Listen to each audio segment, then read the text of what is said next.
ಭಕ್ತಪ್ರಿಯಂ ಸಕಲಲೋಕನಮಸ್ಕೃತಂಚ ತ್ರೈಗುಣ್ಯವರ್ಜಿತಮಜಂ ವಿಭುಮಾದ್ಯಮೀಶಂ ವಂದೇ ಭವಘ್ನಮರಾಸುರಸಿದ್ಧವಂದ್ಯಂ ನಾರಾಯಣಂ ನಮಸ್ಕೃತ್ಯ ನರಂ ಚೈವ ನರೋತ್ತಮಂ ದೇವೀಂ ಸರಸ್ವತೀಂ ವ್ಯಾಸಂ ತತೋ ಜಯಮುದೀರಯೇ. ಸ್ವಸ್ತ್ಯಸ್ತು ಸತಾಂ. ಹರಿ ಓಂ.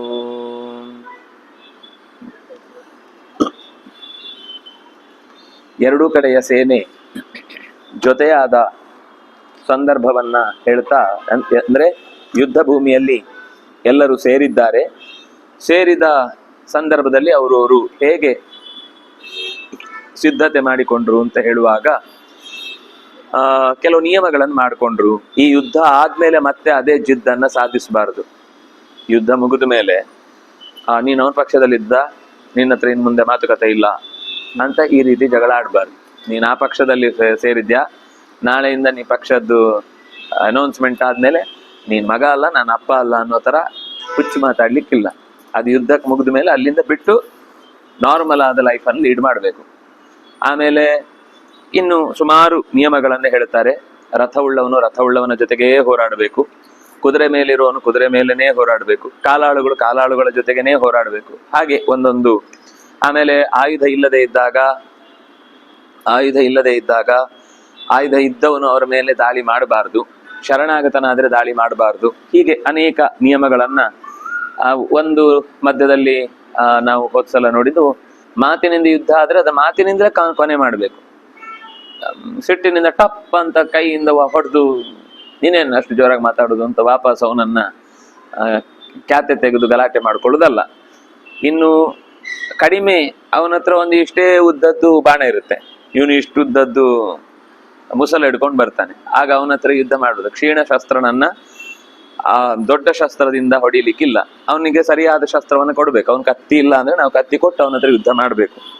ಹೀಗೆ ನಹಂತವ್ಯ ಕದಾಚನ, ಅವನ ಹತ್ರ ಕವಚ ಇಲ್ಲ, ಅವನು ಶರಣಾಗತನಾಗಿದ್ದಾನೆ, ಇಂತಹ ಸ್ಥಿತಿಯಲ್ಲಿ. ಆಮೇಲೆ ಯಥಾಯೋಗಂ ಯಥಾಕಾಮಂ ಯಥೋತ್ಸಾಹಂ ಯಥಾಬಲಂ ಸಮಾಭಾಷ್ಯ ಪ್ರಹರ್ತವ್ಯಂ ನ ವಿಶ್ವಸ್ತೆ ನ ವಿಹ್ವಲೆ. ಎದುರಾಳಿಗಳ ಎದುರುಗಡೆ ನಾವು ಸಮಾನವಾದ ಸ್ಥಿತಿಯಲ್ಲಿ ಇದ್ದೇವೆ ಎಂದಾಗ ಮಾತ್ರ ಹೋರಾಡಿ ಯುದ್ಧ ಮಾಡಬೇಕು. ಗಲಿಬಿಲಿಯಿಂದ ಅವನು ಹುಚ್ಚರ ತರ ಆಡ್ತಾ ಇರ್ತಾನೆ, ಅವನಿಗೇನಾಗಿದೆ ಅಂತ ಗೊತ್ತಾಗುದ, ತಲೆಗೆ ಏಟು ಬೀಳುತ್ತೆ, ಎಲ್ಲಿದ್ದೇನೆ ಅಂತ ಗೊತ್ತಾಗುದಿಲ್ಲ, ಸುತ್ತ ನೋಡ್ತಾ ಇರ್ತೇನೆ ನಾನು ಎಲ್ಲಿದ್ದೇನೆ ಅಂತ. ಆಗ ಹೋಗಿ ತಲೆ ಕಟ್ ಮಾಡುವುದಲ್ಲ, ಅವನನ್ನ ಚಿಕಿತ್ಸೆ ಕಳಿಸ್ಬೇಕು ಹೊರತು ಅವನ ಮೇಲೆ ಯುದ್ಧ ಮಾಡಿ ಅವನನ್ನು ಕೊಂದು ಬಿಡುವುದಲ್ಲ. ಹೀಗೆ ಪರೇಣ ಸಹ ಸಂಯುಕ್ತ ಪ್ರಮತ್ತೋ ವಿಮುಖಸ್ತಥಾ ನ ಸೂತೇಶು ನ ಧುರಿಯೇಶು ನ ಶಸ್ತ್ರೋಪನಾಯಿಷು. ಉಪನಾಯಿಗಳು ಅಂದ್ರೆ ತರುವುದು, ಶಸ್ತ್ರ ತಂದು ಕೊಡ್ತಾ ಇರ್ತಾರೆ, ಅವ್ರ ಮೇಲೆ ಯುದ್ಧ ಮಾಡೋದು. ಆಮೇಲೆ ನೀರು ತಂದು ಕೊಡ್ತಿರ್ತಾರೆ, ಅವ್ರ ಮೇಲೆ ಯುದ್ಧ ಮಾಡೋದು. ಸಾರಥ್ಯ ಮಾಡ್ತಿರ್ತಾರೆ, ಅವ್ರ ಮೇಲೆ ಯುದ್ಧ ಮಾಡೋದು. ಇನ್ನು ಕುದುರೆಗಳನ್ನ ಬಿಚ್ಚಿ ಜೋಡಿಸ್ತಾ ಇರ್ತಾರೆ, ಗಾಯಕ್ಕೆ ಪರಿಹಾರ ಕೊಡ್ತಾ ಇರ್ತಾರೆ, ಅವ್ರು ಏನೋ ತಿಕ್ಕಿ ಸರಿ ಮಾಡ್ತಿರ್ತಾರೆ, ಅವ್ರ ಮೇಲೆ ಯುದ್ಧ ಮಾಡೋದು ಮಾಡಬಾರ್ದು. ಇನ್ನು ಶಂಖ ಭೇರಿ ಇತ್ಯಾದಿಗಳನ್ನ ಬಾರಿಸ್ತಾ ಇರ್ತಾರೆ, ಅವರು ಖುಷಿಯಿಂದ ಓ ಅಂತ ಕಿರ್ಚ್ಕೊಂಡು ಇವ್ನು ಹೊಡಿ ಹೊಡಿ ಹೊಡಿ ಅಂತ ಇರ್ತಾನೆ, ಅವನ ಮೇಲೆ ಸಿಕ್ಕೇ ನೀನ್ ಹೇಳುದು ಅಂತ ಹೇಳಿ ಅವನ ಮೇಲೆ ಎರಡು ಬಾರಿಸಬಾರ್ದು, ಅವ್ರ ಮೇಲೆ ಯುದ್ಧ ಮಾಡಬಾರ್ದು. ಏವಂ ತೇ ಸಮಯಂ ಕೃತ್ವ, ಈ ರೀತಿ ಸಮಯ ಅಂತಂದ್ರೆ ಒಪ್ಪಂದ, ಈ ರೀತಿ ಯುದ್ಧದಲ್ಲಿ ನಿಯಮಗಳನ್ನ ಪಾಲಿಸ್ಬೇಕು. ಯಾರು ಯಾರ ಮೇಲೂ ಕೂಡ ವಿನಾಕಾರಣ ಶಸ್ತ್ರ ಪ್ರಯೋಗವನ್ನು ಮಾಡಬಾರ್ದು. ಅವ್ರು ನಿಲ್ಲಿ ಅಂದ್ರೆ ಎಲ್ರು ನಿಲ್ಬೇಕು. ಅವ್ರು ಬೇಡ ಇವತ್ತು ಯುದ್ಧ ಸಾಕು ಅಂದ್ರೆ ಎಲ್ರು ವಾಪಸ್ ಹೋಗ್ಬೇಕು. ಅವ್ರು ನಿಲ್ಲಿ ಅಂತ ಹೇಳಿದ್ಮೇಲೆ ಹೋಗಿ ಟಪ್ ಅಂತ ಈ ಕಬಡ್ಡಿಯಲ್ಲಿ ಹೋಗಿ, ಇಲ್ಲ ಅವ್ರು ವಾಪಸ್ ಹೋಗ್ತಾ ಇದ್ರೆ ಹೋಗಿ ಮುಟ್ಟಿ ವಾಪಸ್ ಬಂದು ನಾನು ಗೆದ್ದೆ ಅಂತ ಹೇಳುವ ತರದ ನಿಯಮಗಳಾಗುದಿಲ್ಲ. ಹೀಗೆ ನಿವಿಶ್ಯತ ಮಹಾತ್ಮಾನಃ ತತಸ್ಥೆ ಪುರುಷರ್ಷಭಾ ಹೃಷ್ಟ ರೂಪ ಸುಮನಸಃ ಬಭೂವು ಸಹ ಸೈನಿಕಾ. ಎಲ್ಲರೂ ಪರಸ್ಪರ ಸೇನೆಯ ಆಳ ಅಗಲಗಳನ್ನ ನೋಡಿ ದೂರಕ್ಕೆ ಹೋಗಿದ್ದ ಆ ವ್ಯಾಪ್ತಿಯನ್ನ ಕಂಡು ಎರಡೂ ಕಡೆಯವರು ಬಹಳ ಸಂತೋಷ ಪಟ್ರು. ಇಷ್ಟು ದೊಡ್ಡ ಯುದ್ಧದಲ್ಲಿ ನಾವು ಭಾಗವಹಿಸ್ತಾ ಇದ್ದೇವೆ ಅಂತ ಅನ್ನೋದು ನಮ್ಗಾದ್ರೆ ಅದೇ ಹೊಡೆದೋಗ್ತಿತ್ತು. ಇಷ್ಟು ಜನರು ಹೊಡಿತಾರ, ಇಷ್ಟು ಜನರಿಗೆ ನಾವು ಎದುರಿಸಿ ಬದುಕುವುದುಂಟಾ ಅಂತ ನಮ್ಗೆ ಟೆನ್ಷನ್ ಆಗ್ತಿತ್ತು. ಅವರು ಹೃಷ್ಟ ರೂಪ, ಭಾಗವಹಿಸಿದ್ರೆ ಇಂಥ ಒಂದು ಯುದ್ಧದಲ್ಲಿ ಭಾಗವಹಿಸಿ ಕೊನೆಯ ದಿನಗಳನ್ನ ಕಳೆದು ಬಿಡ್ಬೇಕು. ಸತ್ರೆ ಇಂಥ ಯುದ್ಧದಲ್ಲಿ ಸಾಯ್ಬೇಕು. ಬೇರೆ ಎಲ್ಲೋ ರೋಗದಲ್ಲಿ ಸತ್ತ, ಎಲ್ಲೋ ಬಿದ್ದು ಸತ್ತ, ಯಾರೋ ಹಿಂದಿನಿಂದ ಇರುದು ಸತ್ತ ಅಂತ ಹೀಗೆಲ್ಲ ಸಾಯುವುದಕ್ಕಿಂತ ಈ ರೀತಿ ಧರ್ಮ ಯುದ್ಧದಲ್ಲಿ ಸಾಯುವುದು ಅನ್ನೋದು ನನಗೆ ಬಹಳ ಹೆಮ್ಮೆ ಅನಿಸುವಂತ ಅಂತದ್ದು ಅಂತ ಎಲ್ಲರೂ ಬಹಳ ಸಂತೋಷದಿಂದ ಪರಸ್ಪರ ತಮ್ಮ ಆಗು ಹೋಗುಗಳನ್ನೆಲ್ಲ ಮಾತಾಡಿಕೊಂಡಿದ್ದಾರೆ. ವೈಶಂಪಾಯನ ಉವಾಚ ತತಃ ಪೂರ್ವಾಪರೇ ಸೈನ್ಯೇ ಸಮೀಕ್ಷೆ ಭಗವಾನ್ ಋಷಿ ಸರ್ವವೇದ ವಿದಾಂ ಶ್ರೇಷ್ಠೋ ವ್ಯಾಸ ಸತ್ಯವತೀ ಸುತಃ. ಸತ್ಯವತೀ ಸುತರಾದಂತಹ ವ್ಯಾಸರು ಎರಡೂ ಕಡೆಯ ಸೈನ್ಯದ ಪೂರ್ವಾಪರಗಳನ್ನ ಚೆನ್ನಾಗಿ ತಿಳಿದು ಮುಂದೆ ನಡೆಯುವ ಮಹಾಘೋರವಾದ ಯುದ್ಧವನ್ನ ಸರಿಯಾಗಿ ತಿಳಿದು ಅದನ್ನ ತಿಳಿಸುವವರಾಗಿ ಧೃತರಾಷ್ಟ್ರನ ಬಳಿಗೆ ಬರ್ತಾರೆ. ವೈಚಿತ್ರವೀರ್ಯಂ ರಾಜಾನಂ ರಹಸ್ಥಂ ಇದಮಬ್ರವೀತ್ ಶೋಚಂತನಾರ್ಥಂ ಧ್ಯಾಯಂತಂ ಪುತ್ರಾಣಾಮನಯಂ ತದಾ.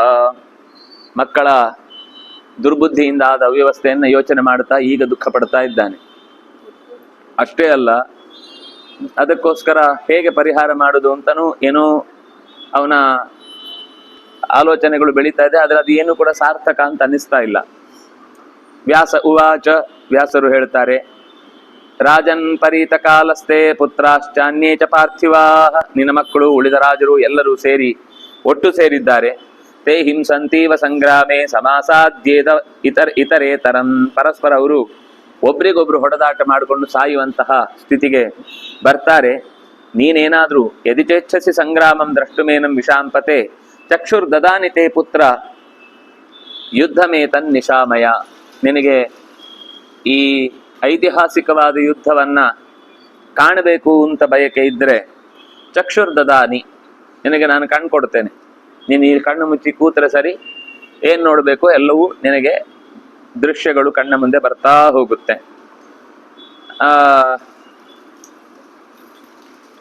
ಆದ್ರೆ ಈ ಯುದ್ಧ ಆಗೋದ್ರ ಬಗ್ಗೆ ವ್ಯಥೆ ಪಟ್ಟೇನು ಉಪಯೋಗ ಇಲ್ಲ. ಅವನು ಒಳಗಿಂದ ವ್ಯಥೆ ಪಡ್ತಿದ್ನಲ್ಲ. ಮಾಸ್ಮ ಶೋಕೆ ಮನಃಕೃತ. ಈಗ ಹತ್ತು ಬೇಸರ ಮಾಡಿಕೊಳ್ಳುವುದಕ್ಕೆ ಏನು ಅರ್ಥ ಇಲ್ಲ, ಏನು ಅದಕ್ಕೆ ಫಲ ಇಲ್ಲ. ಆದ್ರಿಂದಾಗಿ ಧೃತರಾಷ್ಟ್ರ ಉವಾಚ,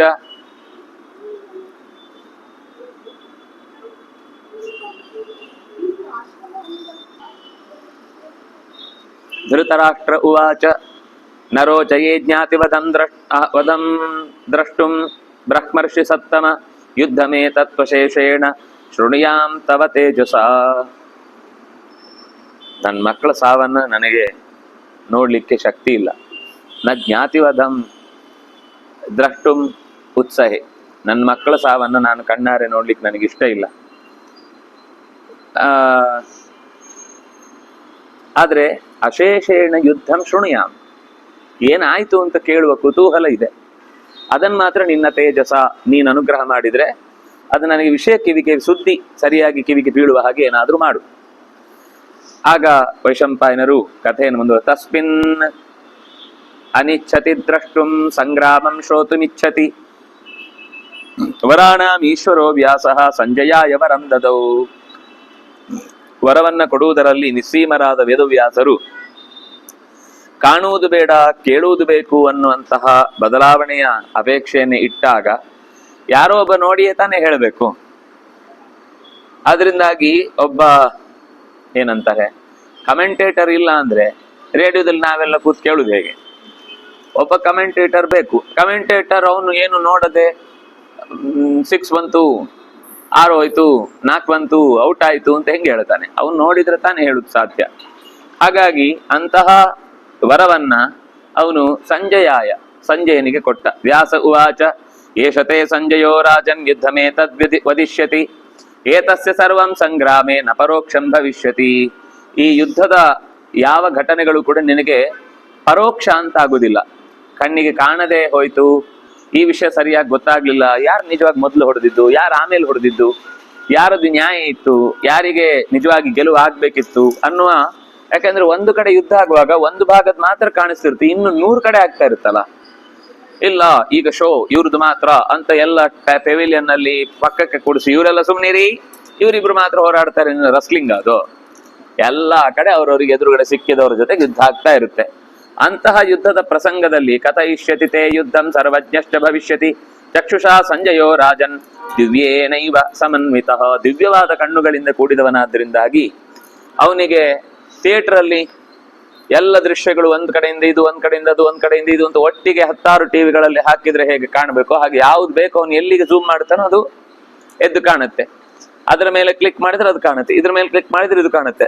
ಆಮೇಲೆ ಬೇಕಾದ್ರೆ ಅದನ್ನು ನೀವು ಹಿಂದಿದ್ದನ್ನು ನೆನಪು ಮಾಡ್ಕೊಂಡು ಮತ್ತೆ ಹೇಳ್ಬೋದು. ಅದು ಆ ಹೊತ್ತಿಗೊಂದು ಯುದ್ಧ ಆಯ್ತು, ಅಲ್ಲಿ ಇದನ್ನು ಗಮನಿಸುವಾಗ ಅದನ್ನು ಗಮನಿಸ್ಲಿಕ್ಕೆ ಆಗ್ಲಿಲ್ಲ ಅನ್ನುವ ಸಮಸ್ಯೆ ಇಲ್ಲ.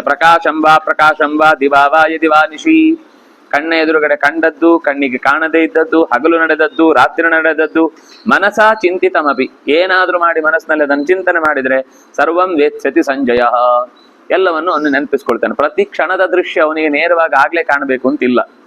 ಆ ಕಡೆ ಇನ್ನೆಲ್ಲೋ ನಡೆದದ್ದು ಮತ್ತೆ ಅವನಿಗೆ ಅದರ ಬಗ್ಗೆ ಚಿಂತನೆ ಮಾಡಿದಾಗ ಅದು ಅವನಿಗೆ ಎದುರುಗಡೆ ಬಂದು ಆ ಘಟನೆ ಏನ್ ನಡೆಯಿತು ಅಂತ ಅನ್ನೋದು ಪರೋಕ್ಷದಲ್ಲಾದದ್ದು ಕೂಡ ಅವನಿಗೆ ಅರ್ಥ ಆಗುವ ಹಾಗೆ, ಗಮನಕ್ಕೆ ಬರುವ ಹಾಗೆ ಅದು ವೇದವ್ಯಾಸನು ಅನುಗ್ರಹ ಮಾಡಿದ್ದು. ಆದ್ರೆ ಒಂದು ವಿಶೇಷ ಏನು ಅಂದ್ರೆ, ನೈನಂ ಶಸ್ತ್ರಾಣಿ ಭೇತ್ಸ್ಯಂತಿ, ಇವನು ಯುದ್ಧದ ಮಧ್ಯದಲ್ಲೇ ಇದ್ದಾನೆ. ಧೃತರಾಷ್ಟ್ರನ ಪಕ್ಕ ಕೂತ್ಕೊಂಡು ಕಮೆಂಟ್ರಿ ಮಾಡಿದ್ದಲ್ಲ, ಯುದ್ಧದ ಮಧ್ಯಕ್ಕೆ ಹೋಗಿದ್ದಾನೆ. ಯುದ್ಧದಲ್ಲಿ ನೋಡುವಾಗ ಎಲ್ಲವನ್ನು ಒಟ್ಟಿಗೆ ನೋಡ್ಲಿಕ್ಕೆ ಆಗಲ್ಲ ಅಂತ ಅಷ್ಟೇ. ಆದ್ರೆ ಒಟ್ಟಿಗೆ ನೋಡ್ಲಿಕ್ಕೆ ಆಗ್ಲಿಲ್ಲ ಅಂದ್ರೆ ಅವನಿಗೆ ವಿಷಯ ಮಿಸ್ ಆಗಲ್ಲ, ಎಲ್ಲವೂ ಅವನಿಗೆ ಮತ್ತೆ ಬೇಕು ಅಂದಾಗ ಎಲ್ಲವೂ ಕೂಡ ಸ್ಪಷ್ಟವಾಗಿ ಕಾಣುತ್ತೆ. ಆದ್ರೆ ಇವನಿಗೆ ಯುದ್ಧದ ಮಧ್ಯದಲ್ಲಿ ಯಾವುದೇ ಶಸ್ತ್ರಗಳು ಇವನನ್ನ ಕತ್ತರಿಸುವುದಿಲ್ಲ. ನವಾ ಬಾಧಿಷ್ಯತೆ ಶ್ರಮ, ಆದ್ರೆ ಬಹಳ ಹೊತ್ತು ನಿಂತು ಸಾಕತಿ, ಎಷ್ಟೊತ್ರಿ ವರದಿ ಮಾಡುದು, ಆಗದಿಂದ ನೋಡ್ತಾನೆ ಇದ್ದೀನಿ, ಒಬ್ರು ಕೂಡ್ಲಿಕ್ಕೆ ಬಿಡಲ್ಲ, ಕೂತ್ರೆ ಕೆಳಗಡೆ ದೊಡ್ಡ ಸಿಡಿಮದ್ದು ಬೀಳುತ್ತೆ ಅಥವಾ ಇನ್ನೇನೋ ಆಗುತ್ತೆ, ಕೈಕಾಲೆಲ್ಲ ಕತ್ತರಿಸಿ ಬಿದ್ದ ಜಾಗದಲ್ಲಿ ಹೇಗಪ್ಪ ನಿಲ್ಲುವುದು ಇಷ್ಟೊತ್ತು? ನ ಬಾಧಿಷ್ಯತೆ, ಅಲ್ಲಿಯ ಶ್ರಮ, ಅಲ್ಲಿಯ ನಿಂತದ್ದು, ನೋಡಿದ್ದು, ಬಹಳ ಹೊತ್ತು ನೋಡಿ ಸಾಕಾಗಿದ್ದು, ಈ ತರದ ಯಾವುದೇ ಬಾಧೆ ಸಂಜಯನನ್ನ ತಲುಪುವುದಿಲ್ಲ. ಗಾವಲ್ಗಣಿ ಅಯಂ ಜೀವನ್ ಯುದ್ಧಾತ್ ಅಸ್ಮಾತ್ ವಿಮೋಕ್ಷತೆ. ಹೀಗೆ ಯುದ್ಧದಲ್ಲಿ ಎಲ್ಲ ಸಂಗತಿಗಳನ್ನ ಗಮನಿಸುತ್ತಾ ಯಾರಾದ್ರೂ ಅಕಸ್ಮಾತ್ ಅವನನ್ನ ಸುತ್ತು ಹಾಕಿ, ಅವನ ಉದ್ದೇಶಪೂರ್ವಕ ಅಲ್ಲ, ಆದ್ರೆ ಸೈನ್ಯದ ನಡುವೆ ಸಿಕ್ಕಿಬಿದ್ದ ಅಂದ್ರೆ ನಾನು ಅವನನ್ನು ಬಿಡುಗಡೆ ಮಾಡ್ತೇನೆ. ಅಸ್ಮಾತ್ ವಿಮೋಕ್ಷತೆ, ನಾನು ಅವನನ್ನ ಆ ಸೈನ್ಯದ ಸುತ್ತುವರಿವಿಕೆಯಿಂದ ಹೊರತಂದು ನಿಲ್ಲಿಸ್ತೇನೆ. ಅಹಂತು ಕೀರ್ತಿಮೇ ತೇಷಾಂ ಕುರುಣಾಂ ಭರತರ್ಷಭ ಪಾಂಡವಾನಾಂಚ ಸರ್ವೇಷಾಂ ಪ್ರತಯಿಷ್ಯಾಮಿ ಮಾಶುಚ. ಈ ಯುದ್ಧದ ಬಗ್ಗೆ ಏನು ಅದ್ಭುತವಾದ ಕೆಲಸ ನಡೆಯುತ್ತೆ, ಆ ವಿಷಯವನ್ನ ಯಾರಿಗೂ ಗೊತ್ತಾಗದೆ ಹೋಗುತ್ತಾ ಅಂತ ನೀನು ಯೋಚನೆ ಮಾಡಬೇಡ. ಅದನ್ನ ನಾನು ಲೋಕದಲ್ಲಿ ಪ್ರಸಿದ್ಧಗೊಳಿಸ್ತೇನೆ. ಯಾಕಂದ್ರೆ ನಾನು ಬರೆದಾಗಿದೆ, ಅದನ್ನು ಓದುವವರು ಓದಿನ ಮೂಲಕ ಅದರ ಇನ್ನಷ್ಟು ವಿಶೇಷಗಳನ್ನೆಲ್ಲ ಮುಂದೆ ಅಧ್ಯಯನ ಮಾಡಿ ಅವರು ತಿಳ್ಕೊಳ್ತಾರೆ. ಅದಕ್ಕೆ ಬೇಕಿರುವ ವ್ಯವಸ್ಥೆ ನಾನು ಮಾಡಿದ್ದೇನೆ. ಪ್ರಥಯಿಷ್ಯಾಮಿ, ನಾನೇ ಪ್ರಸಿದ್ಧಿಗೆ ಬರುವ ಹಾಗೆ ಮಾಡ್ತೇನೆ. ಯುದ್ಧ ಅಂದ್ರೆ ಮಹಾಭಾರತ ಅನ್ನುವುದೇ ಯುದ್ಧಕ್ಕೆ ಮತ್ತೊಂದು ಪರ್ಯಾಯ ಪದ ಅನ್ನುವ ಹಾಗೆ. ಯಾರು ರಾಮರಾವಣರ ಯುದ್ಧವನ್ನು ಮಹಾಯುದ್ಧ ಅಂತ ಕರೆದ್ರು, ವಸ್ತುತಃ ಅದು 72 ದಿವಸ ನಡೆದ ಘಟನೆ, ಇದು ಕೇವಲ 18 ದಿವಸ. ಆದ್ರೆ ಆ ಘಟನೆಯ ಬಗ್ಗೆ ಇಲ್ಲಿ ತನಕ ಮತ್ತೊಂದು ಉದಾಹರಣೆ ಇಲ್ಲ ಅಂತ ಒಂದು ಅನನ್ವಯ ಅಲಂಕಾರ ಅಂತಿದೆ. ರಾಮ ರಾವಣಯೋರ್ ಯುದ್ಧಂ ರಾಮ ರಾವಣಯೋರ್ ಇವ ಅಂತ. ಗಗನಂ ಗಗನಾಕಾರಂ ಸಾಗರ ಸಾಗರೋಪಮಃ. ರಾಮರಾವಣಯೋರ್ ಯುದ್ಧಂ ರಾಮರಾವಣಯೋರ್ ಇವ. ಒಂದು ವೇಳೆ ರಾಮರಾವಣರ ಯುದ್ಧಕ್ಕೆ ಇನ್ನೇನಾದ್ರೂ ಒಂದು ಬೇರೆ ಯುದ್ಧವನ್ನ ಉಪಮೆಯಾಗಿ ಕೊಡ್ಬೇಕಾ ಅಂತ ಆದ್ರೆ ಅದು ರಾಮರಾವಣರ ಯುದ್ಧವನ್ನೇ ಕೊಡ್ಬೇಕು ಹೊರತು ಇದಕ್ಕಿಂತ ಬೇರೆ ಒಂದು ಯುದ್ಧವನ್ನು ಕೊಟ್ಟು ಇದ್ರ ಹಾಗಿತ್ತು, ಮುಖ ಚಂದ್ರನ ಹಾಗೆ ಇತ್ತು, ಅಯ್ಯೋ ಚಂದ್ರ ಇದಕ್ಕೆ ಸೆಟ್ಟೆ ಆಗಲ್ಲ ರೀ, ಈ ಮುಖ ಕಮಲದಂತೆ ಇತ್ತು, ಕಮಲಕ್ಕಿಂತ ಚಂದ, ಕಮಲಕ್ಕಿಂತ ಅದ್ಭುತ ಅನ್ನುವ ರೀತಿಯಲ್ಲಿ ಲೋಕದ ಉದಾಹರಣೆಯನ್ನು ಮೀರಿದಂತಹ ವ್ಯಕ್ತಿತ್ವ ಅದು ಭಗವಂತನದ್ದು. ಅಂತಹ ವ್ಯಕ್ತಿತ್ವವನ್ನ ಕಂಡು ಕೇಳುವ ಸ್ಥಿತಿಯಲ್ಲಿ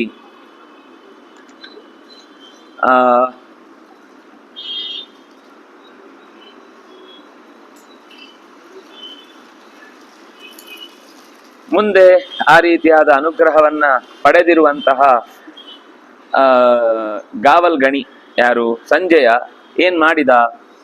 ಅಹಂತು ಕೀರ್ತಿರೇತೇಷಾಂ ದಿಷ್ಟಮೇತನ್ ನರವ್ಯಾಘ್ರ ನಾಭಿಶೋಚಿತಮರ್ಹಸಿ ಯಥೋ ಧರ್ಮ ಸ್ವತೋ ಜಯ.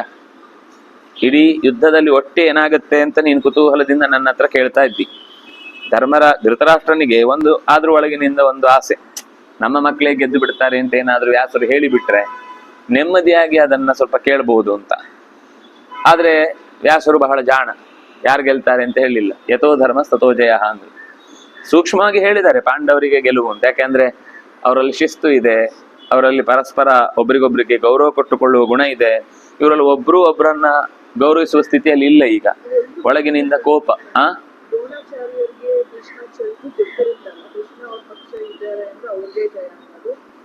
ಅದನ್ನು ಹೇಳ್ತಾರೆ, ಅದನ್ನು ಹೇಳ್ತಾರೆ. ಆದ್ರೆ ದುರ್ಯೋಧನನಿಗೆ ಒಂದು ಭ್ರಮೆ ಇರುತ್ತಲ್ಲ, ನನ್ನ ಸೈನ್ಯದ ಬಲದ ಮುಂದೆ ಪಾಂಡವರ ಸೈನ್ಯ ಏನೂ ಅಲ್ಲ, ನನಗೆ 11 ಅಕ್ಷೋಹಿಣಿ ಇದೆ ಒಂದು, ನನ್ನ ಹತ್ರ 3 ಕೋಟಿ ಮಂತ್ರಗಳ ಜಪ ಇದೆ ಅಂತ ಇನ್ನೊಂದು, ಇನ್ನು ಕೋಟ್ಯಂತರ ರಾಕ್ಷಸಾಭಿಮಾನಿ ದೇವತೆಗಳು ನನಗೆ ಬೆಂಗಾವಲಾಗಿ ಎಲ್ಲಾ ವೀರರಲ್ಲೂ ನೆಲೆಸಿ ನಾವು ಪಾಂಡವರನ್ನ ಹುರಿದುಂಬಿಸುವ ನೆಪದಲ್ಲಿ ಯುದ್ಧಕ್ಕೆ ಮೊದಲು ಪ್ರೋತ್ಸಾಹಿಸಿ ಆಮೇಲೆ ಯುದ್ಧದಲ್ಲಿ ಕೊಂದೇ ಕೊಡ್ತೇವೆ ನಿನಗೆ, ನೀನು ಅದ್ರ ಬಗ್ಗೆ ಯೋಚಿಸಬೇಡ ಅಂತ ಹೇಳಿದ್ದಾರೆ. ಇದೆಲ್ಲವೂ ಅವರ ಮನಸ್ಸಲ್ಲಿ ಇದ್ದದ್ರಿಂದ ದುರ್ಯೋಧನನಿಗೆ ಒಂದು ಕ್ಷಣಕ್ಕೂ ಕೂಡ ನಾನು ಸೋಲ್ಬಹುದು ಅಂತ ಅನ್ನುವ ಆಲೋಚನೆ ಒಳಗಿನಿಂದ ಬರಲೇ ಇಲ್ಲ.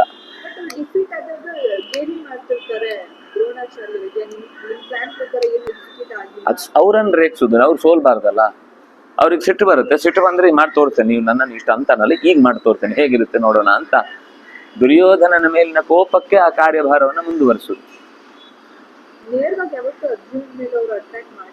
ಯಾರು ಮಾಡಿದ್ದಾರೆ? ಓ,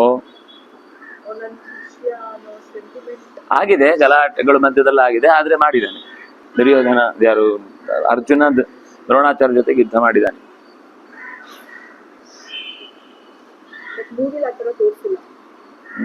ಅದು ಅವನ ಶಿಷ್ಯ ಅಂತ ಹೇಳಿ ಅವನಿಗೆ ಕರುಣೆ ಬಂತು ಅಂತ ಇವ್ರಿಗೆ ಕರುಣೆ ಬರುತ್ತೆ.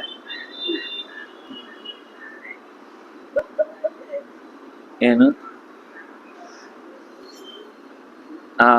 ಏವ ಮುಕ್ತ್ವಾತು ಭಗವಾನ್ ಕುರುಣಾಂ ಪ್ರತಿಮಾ ಪ್ರಪಿತಾಮಹ ಪುನರೇವ ಮಹಾಭಾಗೋ ಧೃತರಾಷ್ಟ್ರಮುವಾಚ. ಮತ್ತೆ ವೇದವ್ಯಾಸರು ಧೃತರಾಷ್ಟ್ರನನ್ನ ಕುರಿತು ಹೇಳ್ತಾರೆ, ಈ ಯುದ್ಧದಲ್ಲಿ ತುಂಬಾ ದುರ್ನಿಮಿತ್ತಗಳು ಕಾಣಿಸ್ತಾ ಇದೆ. ಒಂದು ಅಧ್ಯಾಯಗಟ್ಟಲೆ ಇದೆ ದುರ್ನಿಮಿತ್ತಗಳು. ಎಂತೆಂಥದ್ದು ನೋಡುತ್ತೇವೆ ಅಂತಂದ್ರೆ ಒಂಥರ ಇದೆಲ್ಲ ಆಗತ್ತಾ ಹೀಗೆಲ್ಲ ಅಂತ ಆಶ್ಚರ್ಯ ಆಗುತ್ತೆ. ಆದ್ರೆ ನಿಮಿತ್ತಗಳು ಹೀಗಿದೆ ಅನ್ನೋದು ಮಾತ್ರ ನಿಮಿತ್ತ ಶಾಸ್ತ್ರ ಅಂತ ಹೇಳ್ತಾರೆ. ಅದನ್ನ ಸಾಮಾನ್ಯ ಜ್ಯೋತಿಷ್ಯದಲ್ಲಿ ತುಂಬಾ ಗಮನಿಸ್ತಾರೆ. ಅವ್ರಿಗೆ ಇದೆಲ್ಲ ಸ್ಪಷ್ಟ ಗೊತ್ತಾಗುತ್ತೆ, ಮತ್ತೆ ಅದರ ಫಲವನ್ನು ನೋಡಿ ಹೇಳ್ತಾರೆ. ಈಗ ಯಾವುದೋ ಒಂದು ಒಳ್ಳೆ ಪ್ರಶ್ನೆ ಇಟ್ಟಿರ್ತಾರೆ, ಅದರ ಕವಡೆಯನ್ನ ಹಾಕಿ ಫಲ ಹೇಳ್ಬೇಕು ಅವರಿಗೆ. ಹೇಳುವಷ್ಟರಲ್ಲಿ ಅವ್ರು ಹಚ್ಚಿದ ದೀಪ ಆರೋಗುತ್ತೆ ಅಂತ ಇಟ್ಕೊಳ್ಳಿ. ಅವ್ರು ಕೂಡಲೇ ಆ ರಾಶಿ ತೆಗೆದು ಹೇಳ್ತಾರೆ, ಈ ಕೆಲಸ ನಡೆಯುವುದಿಲ್ಲ, ನೀವು ನಿಲ್ಸುದು ಒಳ್ಳೇದು ಅಂತ. ಇದಾದ್ಮೇಲೂ ಅವನು ಅಕಸ್ಮಾತ್ ಹಠ ಮಾಡಿದ ಅಂದ್ರೆ ಅವರಿಗೆ ನೇರವಾಗಿ ಆ ವ್ಯಕ್ತಿ ಎಲ್ಲವನ್ನು ಕಳ್ಕೊಳ್ಳೋದು ಗೊತ್ತಾಗುತ್ತೆ. ಮತ್ತೆ ತಡಿಲಿಕ್ಕೆ ಆಗಲ್ಲ. ಕೆಲವೊಂದ್ಸರ್ತಿ ಎಷ್ಟೇ ಜ್ಯೋತಿಷ್ಯದ ವಿಷಯದಲ್ಲಿ ಮುಂದೆ ಏನಾಗುತ್ತೆ ಅಂತ ಹೇಳಿದ್ರು, ಅದ್ ಏನಾಗ್ಬೇಕಿರುತ್ತೋ ಅದನ್ನ ತಡಿಲಿಕ್ಕೆ ಆಗುದಿಲ್ಲ. ಕೆಲವೊಂದ್ಸಲ ಏನು ಅಂದ್ರೆ ಒಂದೋ ಪೋಸ್ಟ್ಪೋನ್ ಮಾಡುತ್ತೆ ಕೆಲವೊಮ್ಮೆ. ಇನ್ನು ಕೆಲವೊಮ್ಮೆ ಏನು ಅಂದ್ರೆ ದೊಡ್ಡ ಪರಿಣಾಮವನ್ನ ಚಿಕ್ಕ ಫಲದಿಂದ ಪರಿಹಾರ ಮಾಡ್ಕೊಳ್ಳಿಕ್ಕಾಗುತ್ತೆ. ಅಥವಾ ಇನ್ನೂ ಅವನು ತುಂಬಾ ಸಾತ್ವಿಕನಾಗಿದ್ರೆ ಆ ಪೆಟ್ಟು ಬಿದ್ರೂ ಕೂಡ ಅದನ್ನು ಸಹಿಸುವಷ್ಟು ಅವನಿಗೆ ಶಕ್ತಿ ಬರುತ್ತೆ. ಆಗ್ಲಿ, ಇದು ಒಂದು ಜೀವನದಲ್ಲಿ ಒಂದು ಪಾಠ, ಇದು ಒಂದು ನಾನು ಕಲಿಬೇಕಾಗಿತ್ತು, ದೇವ್ರು ಕೊಟ್ಟ. ಆದ್ರೆ ಎಲ್ರೂ ಹಾಗೆ ಮಾಡ್ಲಿಕ್ಕೆ ಆಗುದಿಲ್ಲಲ್ಲ, ಅವರವರ ಮನಸ್ಥಿತಿ ಬೇರೆ ಬೇರೆ ಅಲ್ವಾ. ಎಲ್ರಿಗೂ ಪಾಠವೇ ಆಗ್ಬೇಕು ಅಂತಿಲ್ಲ. ಕೆಲವರಿಗೆ ವಾಪಸ್ಸು ಅದರ ಬಗ್ಗೆ ಆಕ್ರೋಶ ಬರುತ್ತೆ. ನಮ್ಗೇನು ಇಷ್ಟೆಲ್ಲ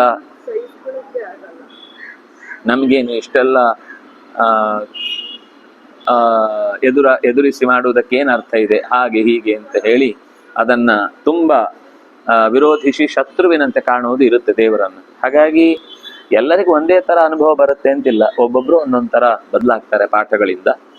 ಹಾಗೆ ನಿಮಿತ್ತಗಳೇನು ಅಂದ್ರೆ ನಮಗೆ ಮುಂದೆ ನಾವು ಮಾಡುವ ಕೆಲಸದಲ್ಲಿ ಹೇಗೆ ಎಚ್ಚರ ಇರಬೇಕು, ಯಾವ ರೀತಿಯಲ್ಲಿ ಮುಂದುವರಿಬೇಕು ಅನ್ನೋದನ್ನ ಅದು ಹೇಳುತ್ತೆ. ಏವ ಮುಕ್ತ್ವಾ ಸ ಭಗವಾನ್ ಕುರುಣಾಂ ಪ್ರಪಿತಾಮಹ. ಏನಾಯ್ತು? ಶೇನಾಹ ಗೃದ್ರಾಹ ಕಾಕಾಹ ಕಂಕಾಹ ಸಹಿತ ಬಕೈಃ ಸಂತಪಂತಿ ದುಜಾಗ್ರೇಷು ಸಮವಾಯಾಂಶ್ಚ ಕುರುವತೆ. ವಸ್ತುತ ಇವೆಲ್ಲ ಬೇರೆ ಬೇರೆವುಗಳು, ಆದ್ರೆ ಇವೆಲ್ಲ ಒಟ್ಟಾಗಿ ಒಂದು ಕಡೆ ಕೂಡ್ಲಿಕ್ಕೆ ಶುರು ಮಾಡ್ತಾರೆ. ಕಾಗೆಗಳು ಬೇರೆ ಹಕ್ಕಿಗಳ ಜೊತೆ ಕೂಡುದು ಅಂತಿಲ್ಲ. ಎಲ್ಲಿಯೋ ಮರಿ ಇಡುವಾಗ ಮಾತ್ರ ಕೋಗಿಲೆ ಗೂಡಲ್ಲಿ ಹೋಗಿ ಮೊಟ್ಟೆ ಇಟ್ಟು ಅದು ಸ್ವಲ್ಪ ದಿವಸ ಒಡೆದು, ಅದಕ್ಕೂ ಗೊತ್ತಿಲ್ಲದೆ ತಾಯಿಗೂ ಗೊತ್ತಿಲ್ಲದೆ ನನ್ ಮಗು ಅಂತ ಅದು ಅನ್ಕೊಂಡು, ಇವಳೇ ನನ್ನ ತಾಯಿ ಅಂತ ಇದು ಅನ್ಕೊಂಡು, ಯಾವಾಗ ಸ್ವಲ್ಪ ವ್ಯಾಕರಣ ಜಾಸ್ತಿ ಆಗಿ ಕಕಾರಕ್ಕಿ ಕಾರಕ್ಕೂ ಕಾರಕ್ಕೂ ಅಂತ ಆಗುತ್ತೋ ಆಗಿದ್ದು ಗೊತ್ತಾಗಿದೆ, ಇದು ನಂದಲ್ಲ, ಇದು ಯಾವ್ದು ವ್ಯಾಕರಣ ಕಲ್ತದ್ದು, ನನ್ನ ಗೂಡಲ್ಲಿ ಬಂದು ಸೇರ್ಕೊಂಡಿದೆ ಅಂತ ಜಾಡಿಸಿ ಒದ್ದು ಕೆಳಗೆ ಬೀಳ್ಸತ್ತೆ. ಅದ್ರ ಅಷ್ಟರಲ್ಲಿ ದೇವ್ರು ಎಷ್ಟು ಬುದ್ಧಿವಂತ ಅಂದ್ರೆ ಅದಕ್ಕೆ ರೆಕ್ಕೆ ಬಲಿಯುವಂತೆ ಮಾಡ್ಬಿಟ್ಟಿರ್ತಾನೆ. ಅದು ಹಾರ್ಕೊಂಡು ಬದುಕು ಇನ್ನೊಂದ್ ಕಡೆ ಹೋಗಿ ತನ್ನ ಜೀವನವನ್ನು ಕಂಡುಕೊಳ್ಳುತ್ತೆ. ಹೌದು, ತಂದಲ್ಲ ಅಂತ ಗೊತ್ತಾಗುತ್ತಲ್ಲ ಅದಕ್ಕೆ. ತನ್ನ ಮರಿಯೇ ಅಲ್ಲ ಅದು. ಅದು ನೋಡ್ಲಿಕ್ಕೆ ಮಾತ್ರ ಕಾಗೆ ತರ ಇರುತ್ತೆ, ಆದ್ರೆ ಅದನ್ನ ಕಾಗೆ ಆಗಿರುದಿಲ್ಲ, ಕೋಗಿಲೆ ಆಗಿರುತ್ತೆ. ಕೋಗಿಲೆ ತಾನು ಸ್ವಂತ ಗೂಡು ಕಟ್ಟಲ್ಲ, ಅದು ಯಾವಾಗ್ಲೂ ಇನ್ನೊಬ್ಬರ ಗೂಡಲ್ಲೇ ಮರಿ ಇಡುದು, ಮೊಟ್ಟೆ ಇಡುದು.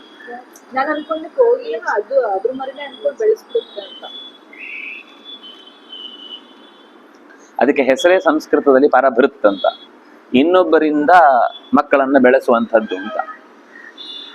ತಾನು ಯಾವತ್ತೂ ಬೆಳೆಸಲ್ಲ ತನ್ನ ಮಕ್ಕಳನ್ನು. ಕೋಗಿಲೆ. ಈ ಕಾಗೆ ಪೆದ್ದು ಅದು ಗೊತ್ತೇ ಆಗಲ್ಲ, ಚೆನ್ನಾಗಿ ಪ್ರೀತಿಯಿಂದ ಎಲ್ಲ ಆರಿತ್ತಲ್ಲ, ಯಾಕೋ ಎಂಟಾಯ್ತಲ್ವಾ, ಬಹುಶಃ ಒಂದು ಬೀಳುವಾಗ ಬಹುಶಃ 2 ಬಿದ್ದಿದೆ ಅನ್ಸುತ್ತೆ, ನಾನು ಲೆಕ್ಕ ಮಾಡಿಲ್ಲ. ಮೊಟ್ಟೆ ಕೂಡಲ್ಲೇ ಮೊಟ್ಟೆ ಇರ್ಬೇಕಂತ ಗೊತ್ತಲ್ಲ, ಅದು ಬೇರೆ ಪಕ್ಷಿ ಹತ್ರ ಇಡಲ್ಲ. ಕಾಗೆ ತಾನೇ ಬುದ್ಧಿವಂತ ಅಂತ ಹೇಳುದಲ್ವಾ. ಕಾಗೆ ಏನ್ ಪೆದ್ದು ಮಾಡಿದ ಅತ್ಯಂತ ಬುದ್ಧಿವಂತ ಕೋಗಿಲೆ. ಬುದ್ಧಿಗದ್ದ ಅಡ್ಡ ಮತ್ತೊಂದು ಬುದ್ಧಿ ಇದ್ದೇ ಇರುತ್ತೆ. ನಾವ್ ಯಾವಾಗ್ಲೂ ಹಾಗೆ ನಾವೇನೋ ಅನ್ಕೊಂಡೆಲ್ಲ ಮಾಡ್ತೀವಿ. ನಮ್ಮನ್ನ ಇನ್ನೊಬ್ಬ ನಮ್ಗಿಂತ ಚೆನ್ನಾಗಿ ತಿನ್ಸಿ ನಮ್ಮನ್ನ ದಡ್ಡನ ಮಾಡಿ ಅವನೋಗಿ ದೂರದಲ್ಲಿ ನಿಂತು ನಗ್ತಾ ಇರ್ತಾನೆ. ಹೀಗೆ ರಥದ ಮೇಲಿರುವ ಧ್ವಜದ ತುದಿಯಲ್ಲಿ ಇಂತಹ ಹಕ್ಕಿಗಳು ಬಂದು ಕೂತು ನಮಗೆ ಎಚ್ಚರಿಕೆ ಕೊಡ್ತಾ ಇರುತ್ತೆ. ಇದು ಸರಿಯಾದ ಕಾಲ ಅಲ್ಲ, ಅಥವಾ ಈ ದಿನದ ಫಲ ಸರಿಯಾಗಿ ಇಲ್ಲ, ನಿಮ್ಗೇನೋ ಕೆಟ್ಟದನ್ನ ಅನುಭವಿಸ್ಲಿಕ್ಕಿರುತ್ತೆ, ಇದು ಕೆಟ್ಟ ಸೂಚನೆ ಅಂತ ಅದು ತೋರಿಸ್ತಾ ಇರುತ್ತೆ. ಸಂತಪಂತು ಜಾಗ್ರೇಶು ಸಮವಾಯಾಂಶ್ಚ ಕುರ್ವತೆ ಅಭ್ಯಗ್ರಂ ಚ ಪ್ರಪಶ್ಯಂತಿ ಯುದ್ಧಂ ಆನಂದಿತೋ ದ್ವಿಜಾಃ. ಎಲ್ಲ ಕಡೆಯಿಂದ ತುಂಬ ತೀವ್ರವಾದಂತಹ ವಿರೋಧಗಳು ಬರುವಾಗ್ಲೂ ಕೆಲವು ಹಕ್ಕಿಗಳು ಮಾಂಸಕ್ಕಾಗಿ ಪರಸ್ಪರ ಕಿತ್ತಾಡ್ತಾ ಆ ಆಹಾರಕ್ಕಾಗಿ ಯುದ್ಧ ನಡೆಯುವ ಮುಂಚೆ ಬಂದು ಅವುಗಳೆಲ್ಲ ಒಟ್ಟಿ ಕೂತು ಹೋಗ್ಲಿಕ್ಕೆ ಶುರು ಮಾಡ್ತವೆ. ಇನ್ನು ಯುದ್ಧವೇ ಶುರುವಾಗಿಲ್ಲ, ಅವುಗಳಾಗ್ಲೇ ಬಂದು ನಮ್ಗೆ ಆಹಾರ ಆಹಾರ ಆಹಾರ ಅನ್ನೋ ತರ ಕಿರ್ಚಾಡಿ ಆ ಯುದ್ಧದ ವೇದಿಕೆಗೆನೆ ಅತ್ಯಂತ ಹಾನಿ ಉಂಟು ಮಾಡುತ್ತೆ, ಭಯಪಡಿಸುತ್ತೆ. ಕಟಾಕಟೇತಿ ವಾಶಂತೋ ಭೈರವಾಭೇಯವಾದಿನ ಭಯವೇದಿನ ಕಂಕಾಕ್ರೋಶಂತಿ ಮಧ್ಯಾಹ್ನೆ ಗ್ರಾಮೀಣಾಂ ಅಭಿತೋ ದಿಶಂ.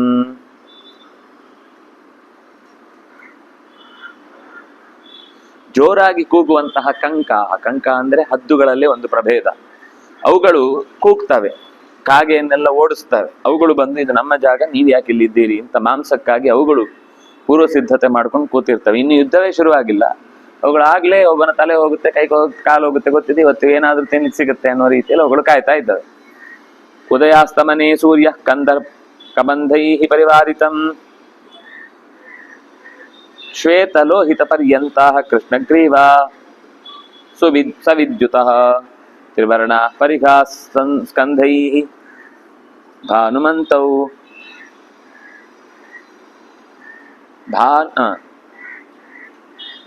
ಭಾನುಂ ಆವಾರಯಂತ್ಯುತ. ಕಪ್ಪು ಕುತ್ತಿಗೆಯ ಈ ಬೆಳ್ಳಗಿನ ಶರೀರದ ಪ್ರಾಣಿಗಳು ನಿರಂತರವಾಗಿ ಸಂಧಿಯ ಕಾಲದಲ್ಲಿ ಸೂರ್ಯನನ್ನ ಸುತ್ತು ಹಾಕಿ ಒಂಥರ ಬೆಳಕು ಕಾಣದಂತೆ ಅಡ್ಡಗಟ್ಟುತ್ತವೆ. ಆದರೆ ಸೂರ್ಯನ ತನಕ ಹೋಗುದಲ್ಲ, ನಮ್ಗದು ನೋಡುವಾಗ ಸೂರ್ಯನ ಕಡೆ ದಿಕ್ಕು ತಲೆ ಹಾಯಿಸಿದಾಗ ಅವುಗಳ ಅಡ್ಡ ಕಾಣುತ್ತೆ, ಸೂರ್ಯ ಸರಿಯಾಗಿ ಕಾಣುದಿಲ್ಲ, ಅದೊಂದು ಲಕ್ಷಣ. ಆ ಹೊತ್ತಿಗೆ ಸ್ವಲ್ಪ ಹೊತ್ತು ಹಾಗೆ ಕಾಣುತ್ತೆ. ದೇವತಾ ಪ್ರತಿಮಾಶ್ಚೈವ ಕಂಪಂತಿ ಚ ಹಸಂತಿ ಚ. ಈ ಗರ್ಭಗುಡಿಯಲ್ಲಿರುವ ಪ್ರತಿಮೆಗಳು ಅಡ್ಡ ತಿರುಗ್ತವೆ, ಎಲ್ಲೋ ಇನ್ನೊಂದು ಕಡೆಗೆ ಮುಖ ಮಾಡುದು. ಯಾರು ಭಕ್ತರು ದರ್ಶನ ಅವರಿಗೆ ಕೊಡ್ಬೇಕೋ ಅವ್ರ ಕಡೆಗೆ ತಿರುಗಲ್ಲ, ಪಕ್ಕಕ್ಕೆ ತಿರುಗುತ್ತೆ.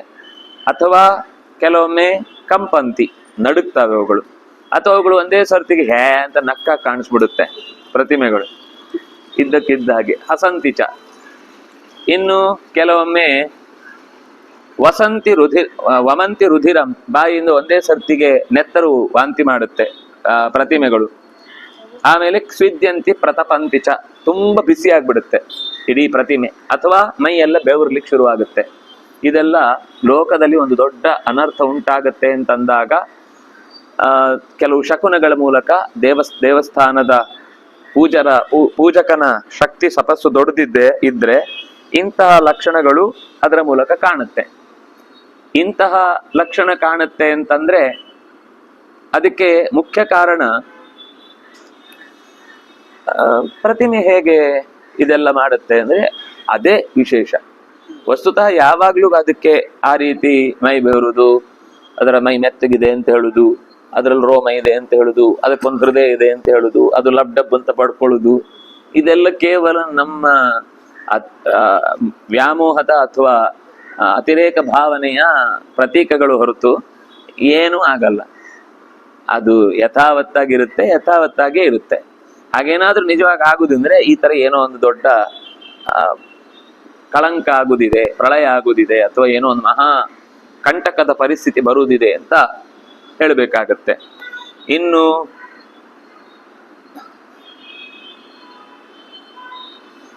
ಕೋಗಿಲೆಗಳೆಲ್ಲ, ಕೋಗಿಲೆ ಆಮೇಲೆ ಶುಕ, ಗಿಳಿ ಹೊಸದ ಚೂರ್ ಚೂರು ಮಾತಾಡುತ್ತೆ ಗಿಳಿ. ಆದ್ರೆ ಈ ಸಂದರ್ಭದಲ್ಲಿ ಸಿಕ್ಕಾಪಟ್ಟೆ ಮಾತಾಡ್ಬಿಡುತ್ತಂತ. ನಾವು ಎಷ್ಟು ಹೇಳ್ಕೊಟ್ಟಿದೀವಿ ಅದು ಬಿಟ್ಟೇ ಮಾತಾಡುತ್ತೆ. ಇವ್ರ ಸಮ ರಾಮ ಕೃಷ್ಣ ಗೋವಿಂದ ಅಂತಾರೆ, ರಾಮನೂ ಇಲ್ಲ ಕೃಷ್ಣನೂ ಇಲ್ಲ, ನೀನೇ ಗೋವಿಂದ ಅಂತ ಹೇಳ್ಬಿಡುತ್ತೆ. ಇವನು ಒಂದ್ಸರ್ತಿ ಗಾಬರಿ, ಏನ್ ಹೇಳ್ಕೊಟ್ರೆ ಏನ್ ಹೇಳ್ತಿದೆ ಇದು ಅಂತ.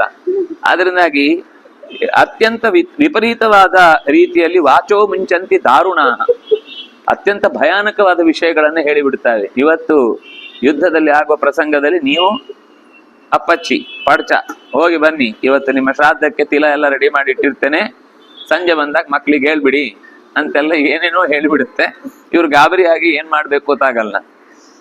ಇನ್ನು ಏಚೈಷಾಂ ವಿಶ್ರುತ ರಾಜನ್ ತ್ರೈಲೋಕ್ಯೆ ಸಾಧು ಸಮ್ಮತ ಅರುಂಧತಿ ತಯಾಪ್ಯೇಷ ವಸಿಷ್ಠ ಪೃಷ್ಠತಃ ಕೃತಃ.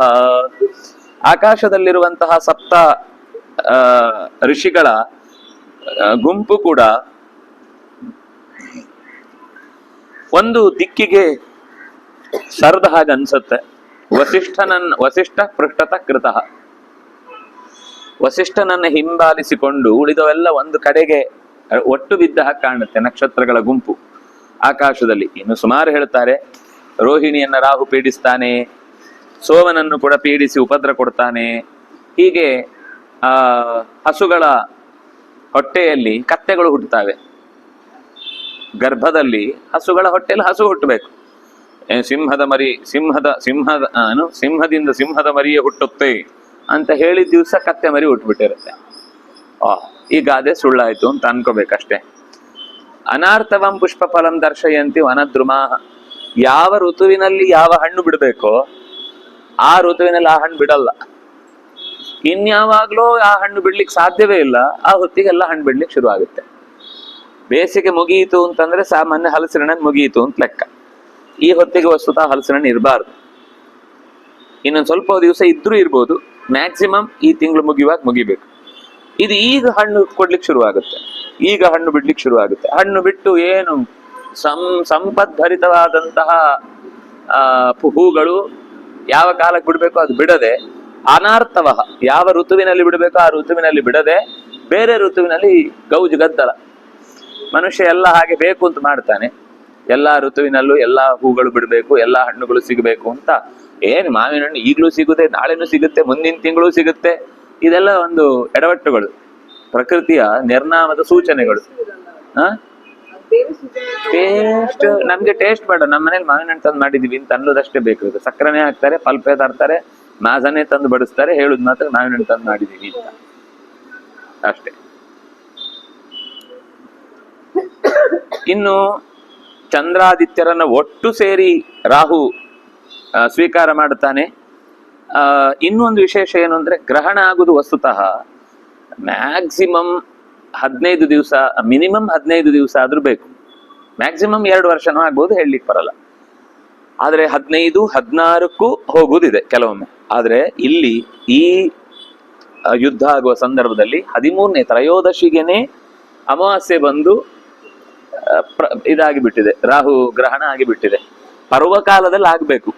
ಪರ್ವಕಾಲ ಅಂದ್ರೆ ಒಂದು ಅಮಾವಾಸ್ಯೆ ಒಂದು ಹುಣ್ಣಿಮೆ. ಸೂರ್ಯಗ್ರಹಣ ಆದ್ರೆ ಅಮಾವಾಸ್ಯೆಗೆ, ಚಂದ್ರಗ್ರಹಣ ಆದ್ರೆ ಹುಣ್ಣಿಮೆಗೆ. ಇದು ಉಲ್ಟಂ ಪಲ್ಟ ಆಗ್ಬಿಟ್ಟಿದೆ.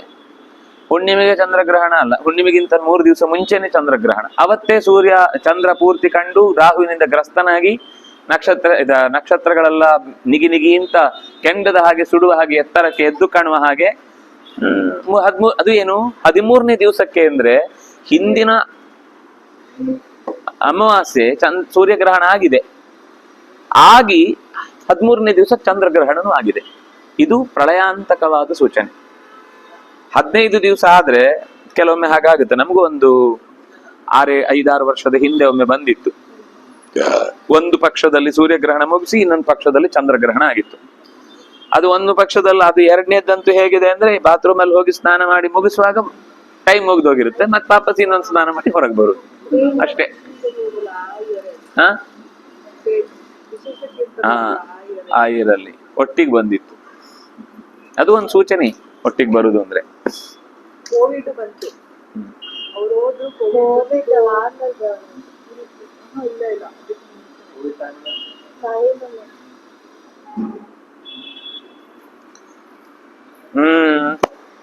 ಹೀಗೆ ಅಪರ್ವಣಿ ಗ್ರಹೇಣೈತೌ ಪ್ರಜಾ ಸಂಕ್ಷಪಯಿಷ್ಣತಃ ಇಷ್ಯತಃ ಮಾಂಸವರ್ಷಂ ಪುನಸ್ತೀವ್ರಂ ಆಸೀತ್ ಕೃಷ್ಣ ಚತುರ್ದಶೀಂ.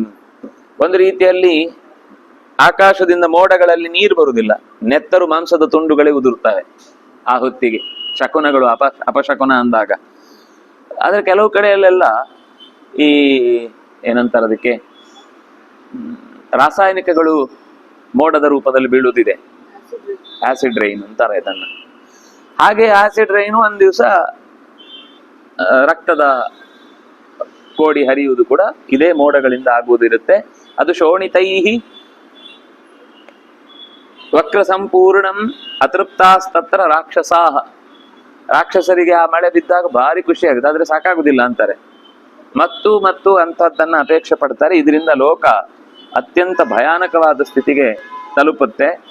ಸಾವಿರಾರು ರಾಕ್ಷಸರ ತೀವ್ರವಾದ ಶಬ್ದಗಳು ಬೆಟ್ಟಗಳನ್ನು ನಡುಗಿಸ್ತಾವೆ, ನದಿಗಳನ್ನ ತಿರುಗಿಸ್ತಾವೆ, ಮನುಷ್ಯರನ್ನ ಮೂರ್ಛೆ ಬೀಳುವಂತೆ ಮಾಡುತ್ತೆ.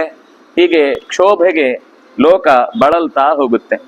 ಇದರಲ್ಲಿ ಈ ಅಧ್ಯಾಯದಲ್ಲಿ ಪೂರ್ತಿ ಅನೇಕ ನಕ್ಷತ್ರಗಳ ಸಂಬಂಧವನ್ನ ಹೇಳಿ, ಅಂದ್ರೆ ನಮ್ಗೆ ಈ ಫಲಗಳೆಲ್ಲ ಸ್ಪಷ್ಟ ಗೊತ್ತಾಗುದಿಲ್ಲ ಅದು ಏನು ಅಂತ, ಯಾಕೆ ಅಂತನೂ ಅಸ್ಪಷ್ಟ ನಮಗೆ. ಆದ್ರೆ ಒಂದಂತೂ ಗೊತ್ತಾಗುದೇನು ಅಂದ್ರೆ, ಈ ತರದ ಯೋಗಗಳಿದ್ದಾಗ ಅನರ್ಥದ ದೊಡ್ಡ ಪರಂಪರೆಯೇ ಹುಟ್ಟಿಕೊಳ್ಳುತ್ತೆ ಅಂತ ಗೊತ್ತಾಗುತ್ತೆ. ಏವಂ ವಿಧಂ ದುರ್ನಿಮಿತ್ತಂ ಕ್ಷಯಾಯ ಪೃಥಿವೀಕ್ಷಿತಾಂ. ಪೃಥಿವೀಕ್ಷಿತರು ಅಂತಂದ್ರೆ ರಾಜರಿಗೆ ಈ ರೀತಿಯಾದ ಲಕ್ಷಣಗಳು ಅನರ್ಥದ ಪರಂಪರೆಯನ್ನ ಪರಿಚಯ ಮಾಡಿಕೊಡುತ್ತೆ.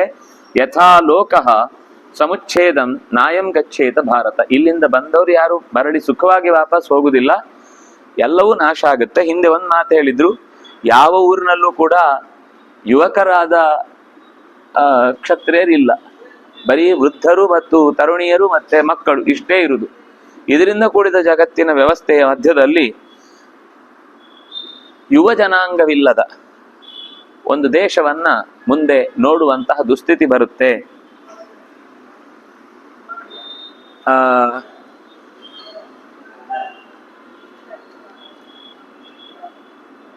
ರಾಜಾನಃ ಕ್ಷತ್ರಧರ್ಮೇಣ ಯದಿ ವಧ್ಯಂತಿ ಸಂಯುಗೆ. ವೇದವ್ಯಾಸರು ಏನ್ ಹೇಳ್ತಾರೆ ಅಂದ್ರೆ, ಈ ದುರ್ನಿಮಿತ್ತಗಳನ್ನೆಲ್ಲ ಗಮನಿಸಿ ನೀನ್ ಸ್ವಲ್ಪ ಮಾತಾಡಿದ್ರೆ, ಈ ಮಕ್ಕಳಲ್ಲಿ ಹೋರಾಟದ ದುರಭಿಮಾನವನ್ನು ಇಳಿಸಿದ್ರೆ ಇಂಥ ಒಂದು ಮಹಾ ಅನರ್ಥದಿಂದ ಪಾರು ಮಾಡಬಹುದು. ಇನ್ನು ಇದು ಶುರುವಾಗಿಲ್ಲ. ಆವಾಗ ವೇದವ್ಯಾಸರು ಮತ್ತೆ ಧರ್ಮರಾಜನಿಗೆ ಹೇಳ್ತಾರೆ, ಈ ರೀತಿ ಈಗಾದ್ರೂ ಒಂದು ನಿರ್ಧಾರ ತೆಗೆದುಕೊಂಡ್ರೆ ನಿನ್ನ ಮಕ್ಕಳು ಉಳಿತಾರೆ, ಕುರುಕುಲವೂ ಉಳಿಯತ್ತೆ. ಅವ್ರು ಮಾತ್ರ ಅಲ್ಲ, ಈಗ ಯಾರೆಲ್ಲ ಈ ರಾಜರಿಗೆ ಬೆಂಗಾವಲಾಗಿ ಒಂದು ರೀತಿಯಲ್ಲಿ ಆ ದೇಶವೇ ಎರಡು ವಿಭಾಗ ಆದಾಗ ಆಗ್ಬಿಟ್ಟಿದೆ, ಸೈನ್ಯದ ದೃಷ್ಟಿಯಿಂದ, ಭೂಮಿಯ ದೃಷ್ಟಿಯಿಂದ ಅಲ್ಲ. ಅವ್ರನ್ನ ಸಪೋರ್ಟ್ ಮಾಡೋರು ಬೇರೆನೆ, ಇವ್ರನ್ನ ಸಪೋರ್ಟ್ ಮಾಡೋರು ಬೇರೆನೆ. ಅದರಲ್ಲಿ ಮೊದಲಿಂದನೂ ಒಳಗಿನಿಂದ ತುಂಬಾ ಬೆಂಗಾವಲಾಗಿರುವಂಥವ್ರು ಅನೇಕ ಜನ ಇರ್ತಾರೆ. ಇಲ್ಲಿ ಈ ತರದ ಒಂದು ನೇರ ಅಪ್ರೋಚ್ ಮಾಡುದು, ಯಾರು ಇವ್ರ ಪಕ್ಷವೋ ಹೀಗೆಲ್ಲ ಕೇಳಲಿಕ್ಕೆ ಆಗುದಿಲ್ಲ ಅಂತ ಸಂದರ್ಭದಲ್ಲಿ. ಆದ್ರೆ ಒಟ್ಟಂತೂ ಈಗ ನಿಲ್ಲಿಸಿದ್ರೆ ಈ ಸಮಸ್ಯೆಗಳು ನಾಳೆ ನಾನು ಅವ್ರ ಪಕ್ಷದಲ್ಲಿ ಇದ್ದದ್ದು ಅನ್ಕೊಂಡಿದ್ದು, ಅವ್ರು ನೋಡಿದ್ರೆ ನಮ್ಮ ಪಕ್ಷಕ್ಕೆ ಬಂದಿರೋ, ನಮಗೆ ಏನೋ ತೊಂದರೆ ಮಾಡ್ಲಿಕ್ಕೆ ಇರುವುದು ಅನ್ಸುತ್ತೆ. ಇನ್ನು ನಮ್ಮ ಪಕ್ಷದಲ್ಲಿ ಯಾರು ಇರ್ತಾರೆ ಅನ್ಕೊಂಡಿದ್ದು, ಅವ್ರು ನೋಡಿದ್ರೆ ಅಲ್ಲಿ ಇದ್ದಾರೆ ಅನ್ನೋ ಈ ತರದ ತಿರುವುಗಳನ್ನ, ಇದ್ದಕ್ಕಿದ್ದಾಗೆ ಸಸ್ಪೆನ್ಸ್ ತಿರುವುಗಳನ್ನ ಸಿನಿಮಾದಲ್ಲಿ ಚೆನ್ನಾಗಿರುತ್ತೆ. ಯಾರು ಪಾತ್ರಕ್ಕೂ ಬಂದು ಒಂದೇ ಸರ್ತಿಗೆ ಅಂಟಿಕೊಂಡ್ ಬಿಡ್ತಾರೆ, ಅದು ನಡ್ಕೊಂಡು ಹೋಗುತ್ತೆ. ಅಲ್ಲಿ ಇಲ್ಲಿ ಹಾಗಾಗಲ್ಲ. ಇದು ಐತಿಹಾಸಿಕವಾದ ನಿರ್ಣಯವನ್ನು ಮಾಡ್ಲಿಕ್ಕೋಸ್ಕರ ಒಬ್ಬನಲ್ಲಿ ಗುರುವಾಗಿ, ಒಬ್ಬನಲ್ಲಿ ಶಿಷ್ಯನಾಗಿ, ಒಬ್ಬನಲ್ಲಿ ದೇವತಾ ಶಕ್ತಿಯಾಗಿ, ಒಬ್ಬರಲ್ಲಿ ಇನ್ನೇನೋ ಪ್ರಸಿದ್ಧಿಯ ಅನುಕೂಲಕರ ವ್ಯಕ್ತಿಯಾಗಿ ಒಬ್ಬೊಬ್ಬರು ಗೋಚರಿಸ್ತಾ ಹೋಗ್ತಾರೆ. ಹಾಗಾಗಿ ಅಂತ ಸಂದರ್ಭದಲ್ಲಿ ಕಾಲವೇ ಧೃತರಾಷ್ಟ್ರನ ಮಾತೇನು ಗೊತ್ತಾ, ದಿಷ್ಟಮೇತತ್ ಪುರಾಮನ್ಯೇ ಭವಿಷ್ಯತಿ ನರಕ್ಷಯ.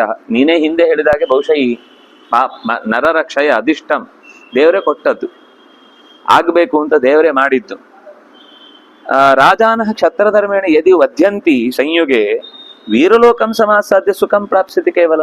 ಒಂದು ವೇಳೆ ಯುದ್ಧದಲ್ಲಿ ಎದುರಾಳಿಗಳಾಗಿ ಶತ್ರುಗಳ ಕೈಯಲ್ಲಿ ಹೊಡೆತ ತಿಂದು ಸತ್ರೆ ಅವರಿಗೆಲ್ಲ ವೀರ ಸ್ವರ್ಗ ಸಿಗುತ್ತೆ. ನಾನು ಯಾಕೆ ಇದಕ್ಕೆ ತಡಿಬೇಕು? ಈಗ ನನ್ನ ಹತ್ರ ತಡಿಲಿಕ್ಕೆ ಮಾರ್ಗ ಇಲ್ಲ.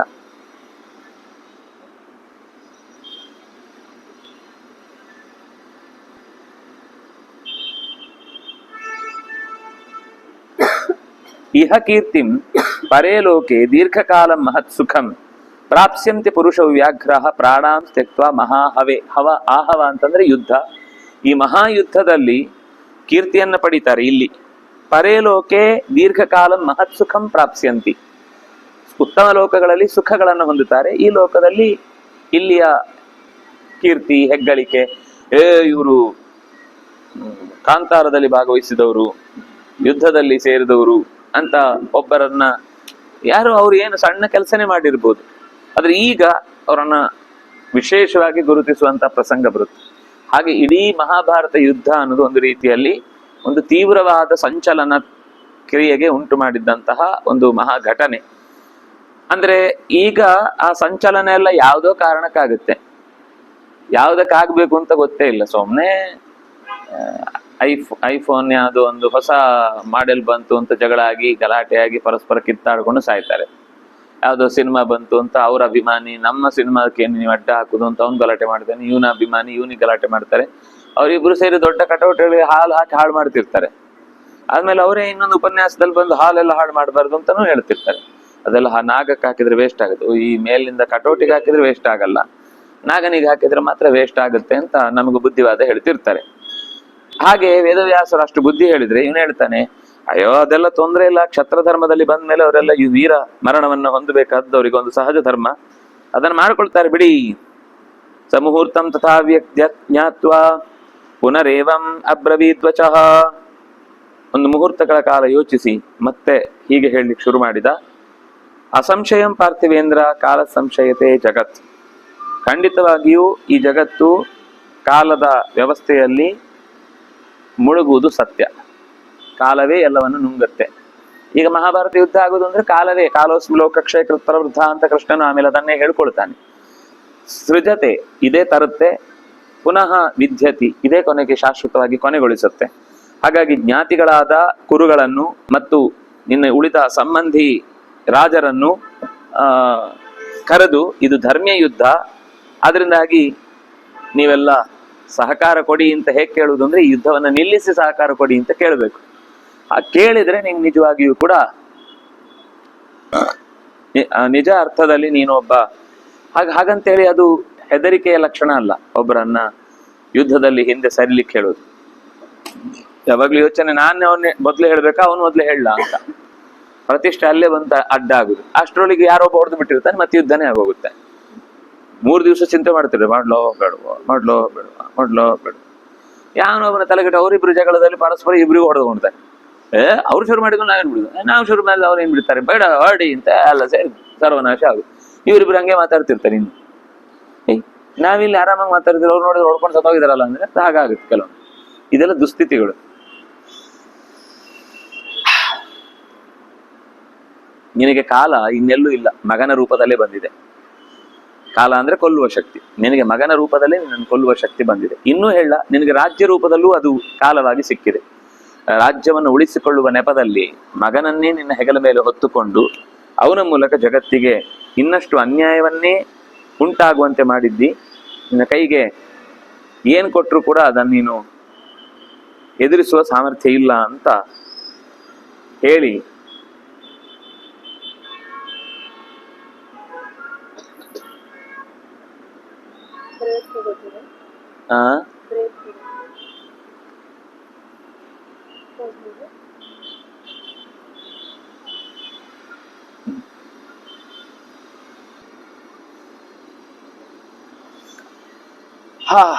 ಅನರ್ಥವೇ ನಿನಗೆ ರಾಜ್ಯ ರೂಪದಲ್ಲಿ ಬಂದು ನಿನ್ನ ಧರ್ಮಗಳನ್ನೆಲ್ಲ ಕೈ ಚೆಲ್ಲುವಂತೆ ಮಾಡಿ ನಿನ್ನ ಮಕ್ಕಳ ನೆಪದಲ್ಲಿ ನೀನು ಮತ್ತಷ್ಟು ಹೆಸರು ಕೆಡಿಸಿಕೊಳ್ಳುವಂತಹ ಅವ್ಯವಸ್ಥೆಗೆ ಬಿದ್ದಿದ್ದಿ.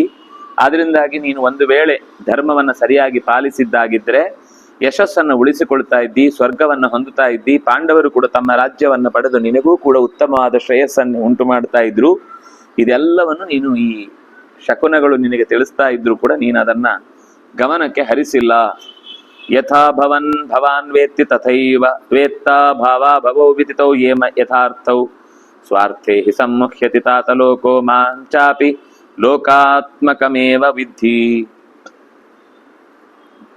ವೇದವ್ಯಾಸರೇ, ನಾನು ನಿಮಗೆ ಮಗ, ಈ ದುರ್ಯೋಧನಾದಿಗಳು ನಿನಗೆ ಮೊಮ್ಮಕ್ಕಳು.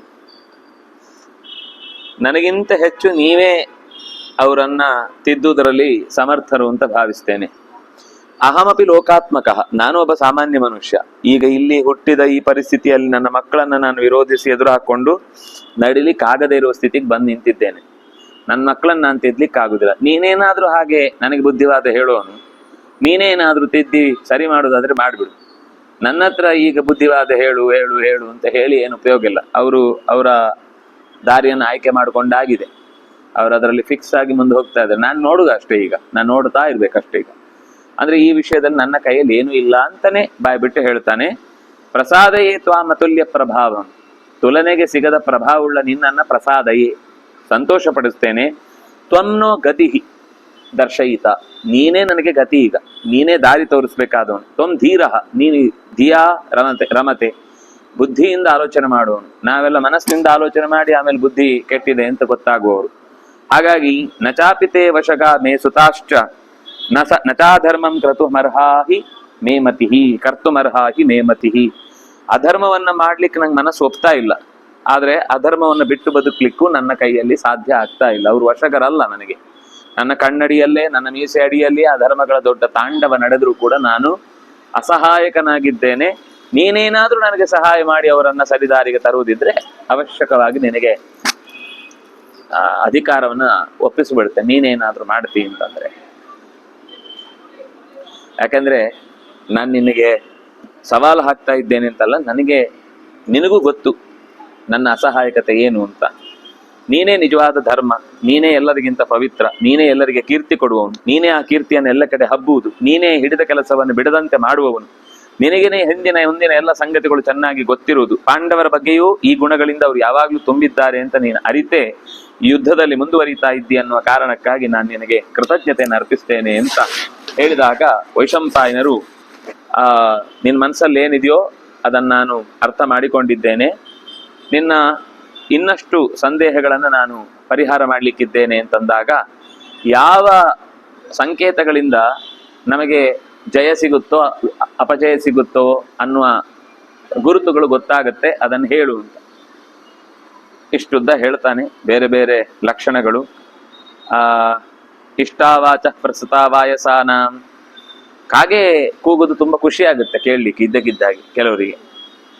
ಅಂದ್ರೆ ಅವನ ಕಿವಿಯಲ್ಲಿ ಅಂತದ್ದೊಂದು ಕೆಟ್ಟ ಸೂಚನೆ ಬರ್ತಾ ಇದೆ ಅಂತ ಅರ್ಥ.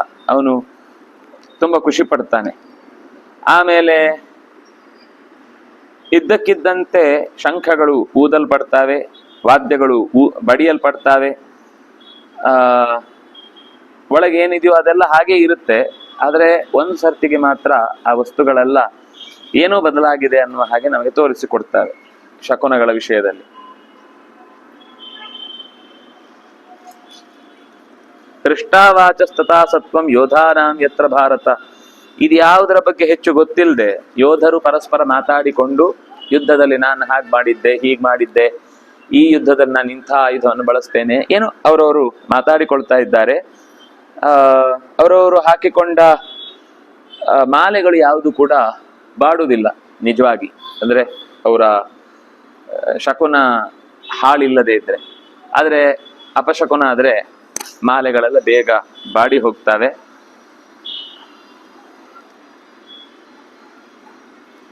ಪ್ರಯಾಣಿ ವಾಯಸೋ ವಾಮೇ ದಕ್ಷಿಣೆ ಪ್ರವಿವೀಕ್ಷತಾಂ.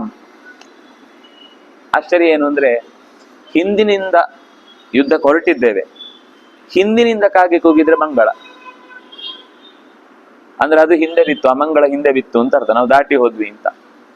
ಮುಂದೆ ಬಂದು ಕೂಗಿದ್ರೆ ಆಯ್ತು, ಅಲ್ಲಿಗೆ ಕತೆ ಮುಕ್ತಾಯ ಆಗುವ ಸ್ಥಿತಿ ಬಂದಿದೆ ಅಂತ ಅರ್ಥ. ಹೀಗೆ ಏನೇನೇನೇನೋ ಒಂದಿಷ್ಟು ಲಕ್ಷಣಗಳನ್ನು ಹೇಳ್ತಾರೆ. ಏನೇನೋ ಆಗತ್ತೆ ಅಂತ. ಅದೆಲ್ಲ ಓದ್ತಾ ಕೂತ್ರೆ ತಲೆ ಎಲ್ಲ ಇದು ಏನಪ್ಪ ಹೀಗಿದೆ ಅಂತ ಅನ್ಸುತ್ತೆ.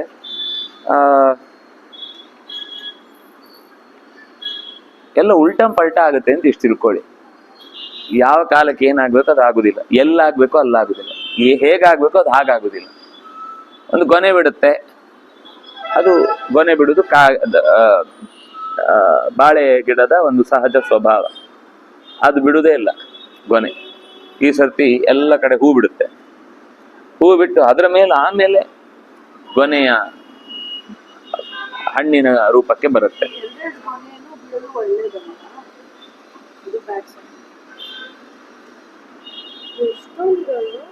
ಸಿಕ್ಕಾಪಟ್ಟೆ ಇದೆ, ಅದನ್ನು ಹೇಳಲಿಕ್ಕೆ ಒಂದು ದಿನ ಬೇಕು.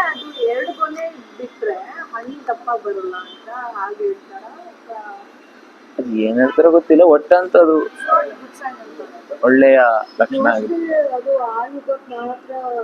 ಹಾಗೇನಿಲ್ಲ, ಶಕುನಗಳು ಹೆಚ್ಚು ಕಮ್ಮಿ, ವಸ್ತುಗಳೇ ಇಲ್ಲ ಅಂದಾಗ ಆ ಯುಗದಿಲ್ಲ ಅಂತ ಅರ್ಥ. ಯಾವ್ದೋ ಒಂದು ಸರೋವರ ಬತ್ತಿ ಹೋಗುತ್ತೆ, ಸರೋವರನೇ ಇಲ್ಲ, ಏನ್ ಮಾಡುದು?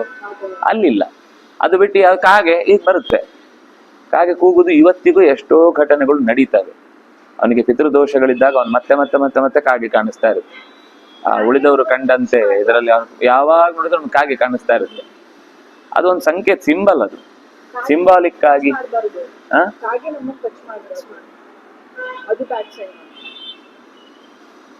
ಅಲ್ಲಿ ಬೀಳುದು ಮೈ ಮೇಲೆ.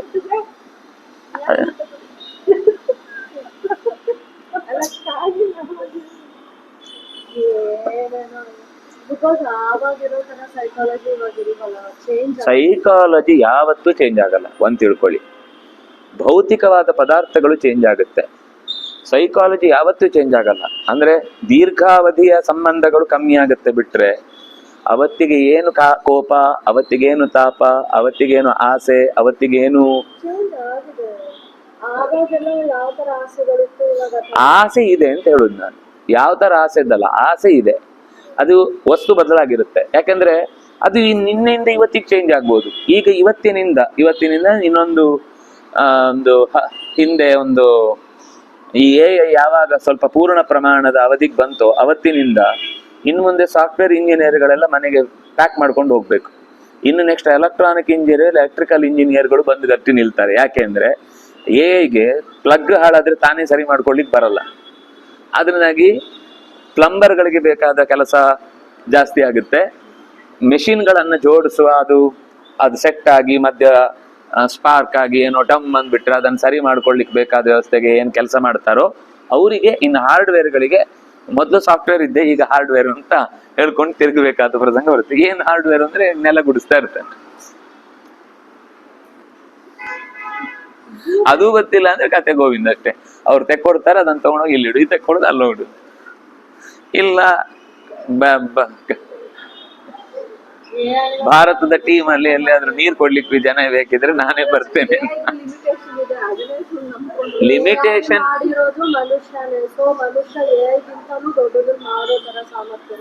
ದೊಡ್ಡದನ್ನ ಮಾಡೋ ಸಾಮರ್ಥ್ಯ ಇದೆ. ಆದ್ರೆ ಈಗ ಯಾರನ್ನೆಲ್ಲ ಕೆಲ್ಸಕ್ಕೆ ಇಟ್ಕೊಂಡಿದ್ದಾರೋ ಅವರ ಕೆಲ್ಸವನ್ನೆಲ್ಲ 10 ನಿಮಿಷದಲ್ಲಿ ಮಾಡಿ ಬಿಸಾಕತ್ತೆ. 10 ಜನರ ಕೆಲ್ಸ ಹೋಯ್ತಾ, ಆಯ್ತು, ಅವ್ರಿಗೆ ಕೆಲ್ಸ ಹೋಯ್ತಾ?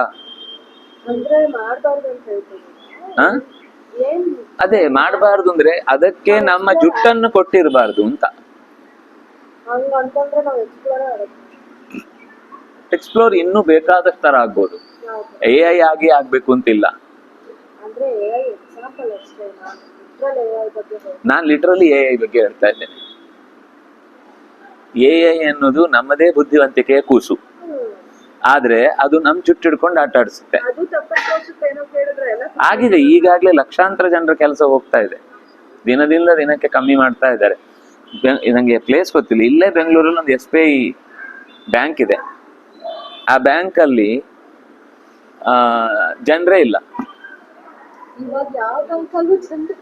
ನಾನು ಹೇಳ್ತಾ ಇರೋದು ಕೆಲಸ ಮಾಡ್ಲಿಕ್ಕೆ. ಎದುರುಗಡೆ ನಮ್ಮ ದುಡ್ಡು ಎಣಿಸ್ಕೊಡೋರು, ಟೈಪ್ ಮಾಡಿ ನಿಮ್ದು ಈ ಬ್ಯಾಂಕ್ ಇದೆಯಾ, ಇಡೀ ಬ್ಯಾಂಕ್ ಖಾಲಿ. ನೀವು ಯಾವಾಗ ಬೇಕಾದ್ರೂ ಯಾರು ಬೇಕಾದ್ರೂ ಹೋಗ್ಬೋದು, ಹೋಗಿ ನಿಮ್ಗೆ ಏನ್ ಬೇಕೋ ಅದಲ್ಲಿ ಹಿಂಗ್ ಅಂದ್ರೆ ಸರಿ, ನಿಮ್ಗೆ ಬೇಕಿರೋದನ್ನ ಅದೇ ಎಂಟ್ರಿ ಹಾಕೊಡುತ್ತೆ, ಅದೇ ನಿಮ್ಮ ಪಾಸ್ಬುಕ್ ಮಾಡ್ಕೊಡುತ್ತೆ, ಅದೇ ದುಡ್ಡು ಕೊಡುತ್ತೆ, ಅದೇ ನಿಮ್ಗೆ ಏನಾದ್ರು ಅಪ್ಲಿಕೇಶನ್ ಬೇಕಿದ್ರೆ ಯಾವ್ದು ಅಂತ ಕೇಳುತ್ತೆ, ನಿಮ್ಗೆ ಅದೇನೋ KYC ಮಾಡಿ ಕೊಡ್ಬೇಕು, ಅದ್ ಮಾಡ್ಕೊಡೋದು ಅದನ್ನ ಕೊಡುತ್ತೆ, ಇನ್ನೇನು ಪ್ಯಾನ್ ಕಾರ್ಡ್ ಜೋಡಿಸ್ಬೇಕು ಅಂದ್ರೆ ಪ್ಯಾನ್ ನಂಬರ್ ಕೇಳುತ್ತೆ. ನೀವೇ ಯಾವ್ದಕ್ಕೂ ಅಲ್ಲಿ ವ್ಯಕ್ತಿಯಲ್ಲಿ ಯಾರ ಮೇಲೆ ಕೂಗಾಡ್ಲಿಕ್ಕೂ ಆಗಲ್ಲ, ಜಗಳ ಆಡ್ಲಿಕ್ಕೂ ಆಗಲ್ಲ. ಅಂದ್ರೂ ಪೂರ್ತಿ ಇದು ಒಂದಲ್ಲ, ಈ ತರ ಎಲ್ಲಾ ಕ್ಷೇತ್ರದಲ್ಲೂ ಹೀಗೆ ಅವ್ರಿಗೆ ಬೇಕಿರುವ ವ್ಯವಸ್ಥೆಯನ್ನು ಹೊಂದಿ ಹೋದ್ರೆ ಹ? ಜನಗಳ ಗಲಾಟೆ ಆಗುತ್ತೆ. ಗೌರ್ಮೆಂಟ್ ರೂಲ್ಸ್ ರೆಗ್ಯುಲೇಷನ್ಸ್ ಬಂದೇ ಬರುತ್ತೆ. ಇಷ್ಟು ಪರ್ಸೆಂಟೇಜ್ ಅವ್ರನ್ನ ಹೈರ್ ಮಾಡ್ಲೇಬೇಕು. ಇದೆಲ್ಲ ನಿಶ್ಚಿತ್ಕೊಂಡು ಕೆಲಸ ಮಾಡಿದ್ರೆ ಜನ ಹೆಂಗ್ ಬದುಕ್ತಾರೆ? ಅದೆಲ್ಲ ನಮ್ಗೆ ಗೊತ್ತಿಲ್ಲ. ನಾವು ಕಂಪನಿಯಲ್ಲಿ ನಮ್ ಕೆಲಸ ಆಗೋದು ಸುಲಭ ಆಗುತ್ತೆ, ನಮಗೆ ಅಷ್ಟು ದುಡ್ಡು ಕೊಟ್ಟು ನಿಮ್ಮನ್ನ ಹೋಮ್ ವರ್ಕ್ ಫ್ರಮ್ ಹೋಮ್ ಮಾಡಿದ್ದೆ ಅದಕ್ಕೆ, ನೀವು ವರ್ಕ್ ಫ್ರಮ್ ಹೋಗ್ ಆಗಿ ಅಂತ ಹೇಳಿ ಮನೆ ಕಳಿಸಿದ್ದೆ ಅದಕ್ಕೆ. ನಮ್ದು ಬಿಲ್ಡಿಂಗ್ ಚಾರ್ಜ್ ಉಳಿಯಿತು, ಕರೆಂಟ್ ಚಾರ್ಜ್ ಉಳಿತು, ನೀವೆಲ್ಲ ಬಟ್ಟೆ ತಂದು ಹಾಕಿ ಇಸ್ತ್ರಿ ಮಾಡ್ಕೊಂಡು ಹೋಗಿದ್ದು ಚಾರ್ಜ್ ಉಳಿಯಿತು. ಏ ನಾನೇನ್ ಸುಳ್ಳು ಹೇಳ್ತಿಲ್ಲ, ಎಲ್ಲ ತಂದು ಲಗೇಜ್ ಬಕೆಟ್ ಬಟ್ಟೆ ಹಾಕಿ ಮಿಷಿನ್ ಅಲ್ಲಿ ಹಾಕಿ ಇಸ್ತ್ರಿ ಮಾಡಿ ತಗೊಂಡ್ ಹೋಗ್ತಿದ್ರು. ಅಂತದ್ದಿದೆ ವ್ಯವಸ್ಥೆ. ವಿಪ್ರೋದಲ್ಲೆಲ್ಲ ಹಾಗೆ ಇದೆ. ಅವ್ರಿಗೆ ಮನೇಲಿ ಒಗೆಯೋದೇ ಇಲ್ಲ, ತಗೊಂಡೋಗ ಲಾಟ್ ಗಟ್ಟೆ ಅಲ್ಲಿ ಹಾಕ್ಬಿಡುದು, ಅವ್ರು ಒಗ್ದು ರೆಡಿ ಮಾಡಿಟ್ಟು ತಗೊಂಡ್ಬರುದು.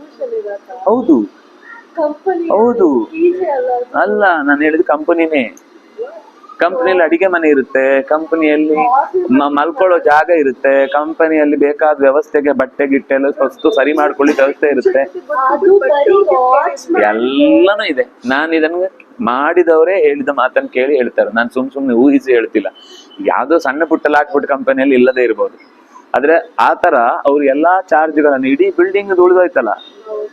ಕರೆಂಟ್ ಉಳಿಯಿತು, ಏನ್ 24 ಗಂಟೆ ಕರೆಂಟ್ ಉಳಿಯಿತು, 24 ಗಂಟೆ AC ಉಳಿಯಿತು.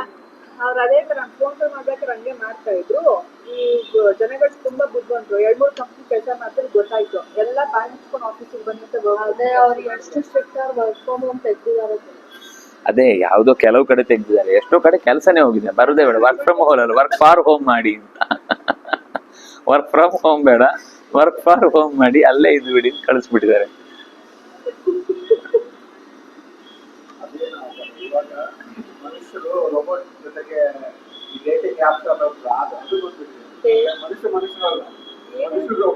ಅಲ್ಲ, 3-4 ದಿವಸದ ಹಿಂದೆ ಯಾವ್ದೋ ಒಬ್ಬ ವ್ಯಕ್ತಿ ಅಥವಾ ಹೆಣ್ಮಗಳ ಯಾರು ಗೊತ್ತಿಲ್ಲ ನಂಗೆ, ಯಾರನ್ನ ಮರ್ತೋಯ್ತು, ನಾನು ಏನೇ ಮದುವೆ ಆಗ್ತೇನೆ ಅಂತ ಅಲ್ಲೇ ಕೂತ್ಬಿಟ್ಟಿದ್ದಾನೆ.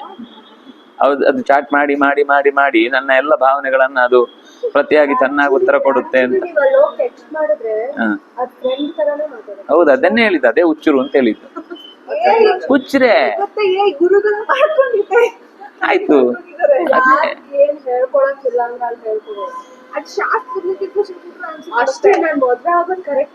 ಮದ್ವೆದೆಲ್ಲ ನಾನು ಹೇಳಿದ್ದು ಆ ಪರ್ಸನಲಿ ನಮ್ಮದನ್ನ ನಾವು ಬಿಟ್ಕೊಡುದು ಮೂರ್ಖತನವೇ ಅಂತ ಹೇಳಿದ್ದು. ಅದು ಅವ್ರ ಹತ್ರ ಒಬ್ರ ಹತ್ರ ಇರುದಿಲ್ಲ, ಅದು ಎಲ್ಲಿ ಬೇಕಾದ್ರೂ ಯೂಸ್ ಮಾಡ್ಬೋದು. ನಮ್ಗೆ ಈಗ ಗೊತ್ತಾಗಲ್ಲ. ಯಾವತ್ತೋ ಒಂದ್ ದಿವ್ಸ ನಮ್ಮನ್ನ, ನಾನು ಅದನ್ನೇ ಹೇಳಿದ್ರಿ, ಅದರಲ್ಲಿ ನೀವೇನ್ ಮಾತಾಡಿರ್ತೀರೋ ಅದ್ ಎಲ್ಲವೂ ಡಾಕ್ಯುಮೆಂಟು. ಇನ್ನೊಂದು ಯಾವ್ದೋ ಸಂದರ್ಭದಲ್ಲಿ ಅದನ್ನ ಮಿಸ್ಯೂಸ್ ಮಾಡ್ಕೊಳ್ಳೋನು ಗೊತ್ತಿದ್ದವನಿಗೆ ನಿಮ್ಮನ್ನ ಎಲ್ಲ ಜಾಲಾಡಿ ಬಿಡ್ಬೋದು. ಅದರ ಸೀರಿಯಸ್ ಆದ ಸಮಸ್ಯೆ ಏನು ನಮ್ಗೆ ಇನ್ನೂ ಅರ್ಥ ಆಗಿಲ್ಲ. ಅದರಿಂದಾಗಿ ನಮ್ಗೀಗ ಹುಚ್ಚರಾಗ್ಬಿಟ್ಟಿದ್ದಾರೆ ಕೆಲವರು. ಕಂಪ್ಯೂಟರ್ ಹಾಳಾಯ್ತು ಅಂದ್ರೆ ಅವ್ರ ತಲೆ ಹಾಳಾಗ್ಬಿಡುತ್ತೆ. ಯಾಕೆಂದ್ರೆ ಅಷ್ಟೊತ್ತು ಅವ್ರು ಮಾತಾಡ್ತಿದ್ದ ಅದ್ರ ಹತ್ರನೇ ಅಲೆಕ್ಸಾ ಅಂತ ಬಂದ್ಬಿಟ್ರೆ ಸರಿ, ಅದು ಎಲ್ಲ ವೈ ವೈ ವೈ ವೈ ಅಂತ ಇರುತ್ತೆ, ಎಲ್ಲದಕ್ಕೂ ಅದೇ ಉತ್ತರ ಕೊಡ್ತಾ ಇರುತ್ತೆ. ಇವ್ರಿಗೆ ತಲೆಯಲ್ಲಿ ಏನೂ ಇಲ್ಲ. ಅದು ಇಡೀ ಮನೆಯನ್ನೇ ಒಂದು ದಿವಸ ಕಬಳಿಸ್ಕೊಬಿಡ್ಲಿಕ್ಕೂ ಅವರಿಗೆ ಅವಕಾಶ ಇರುತ್ತೆ. ಇದರಿಂದ ಏನು ಪ್ರೋಗ್ರಾಮ್ ಇಂದ ಹೇಗ್ ಬೇಕಾದ್ರೂ ಬಳಸ್ಕೋಬಹುದು. ಲಾಯಲ್ ಆಗಿರುತ್ತೆ, ಯಾಕೆಂದ್ರೆ ಅದು ಮನುಷ್ಯನೇ ಅಲ್ಲ. ಅಲ್ಲ, ಅದು ಲಾಯಲ್ ಆಗಿರೋದು ಹೇಳುದಿಲ್ಲ. ಅದು ಹಾಳಾದ್ರೆ ಉಂಟಲ್ಲ ಅದರಷ್ಟು ಕೆಟ್ಟ ವಸ್ತು ಇನ್ನೊಂದಿಲ್ಲ ಜಗತ್ತಲ್ಲಿ. ಮನುಷ್ಯನನ್ನು ಹಾಳು ಮಾಡುವುದು. ಮನುಷ್ಯನ ಜೊತೆ ಸಂಬಂಧ ಹಾಳಾಗೋ ತರ ಏನ್ ಲಿಮಿಟೇಷನ್ ಇಲ್ಲ. ನಾನು ಹೇಳಿದ್ದು ಅದು ಮನುಷ್ಯನ ಸಂಬಂಧ ಹಾಳಾಗುದಿಲ್ಲ ಅಂತಲ್ಲ, ಮನುಷ್ಯ ಸರಿ ಮಾಡ್ಕೊಳ್ಲಿಕ್ಕಾಗತ್ತೆ. ಇದರಲ್ಲಿ ಸಂಬಂಧ ಬೆಳೆದ್ರೆ ತನ್ನ ತಲೆ ಹಾಳಾಗುತ್ತೆ. ಅದು ಅಕಸ್ಮಾತ್ ಮಿಸ್ಯೂಸ್ ಆದ್ರೆ ತನ್ನನ್ನು ಇಡೀ ಬರ್ಬಾದ್ ಮಾಡ್ಬಿಡುತ್ತೆ. ಸರಿ ಮಾಡ್ಕೊಳ್ಲಿಕ್ಕೆ ಅವಕಾಶ ಇಲ್ಲದಷ್ಟು ಅವನನ್ನು ಮುಳುಗಿಸ್ಬಿಡುತ್ತೆ.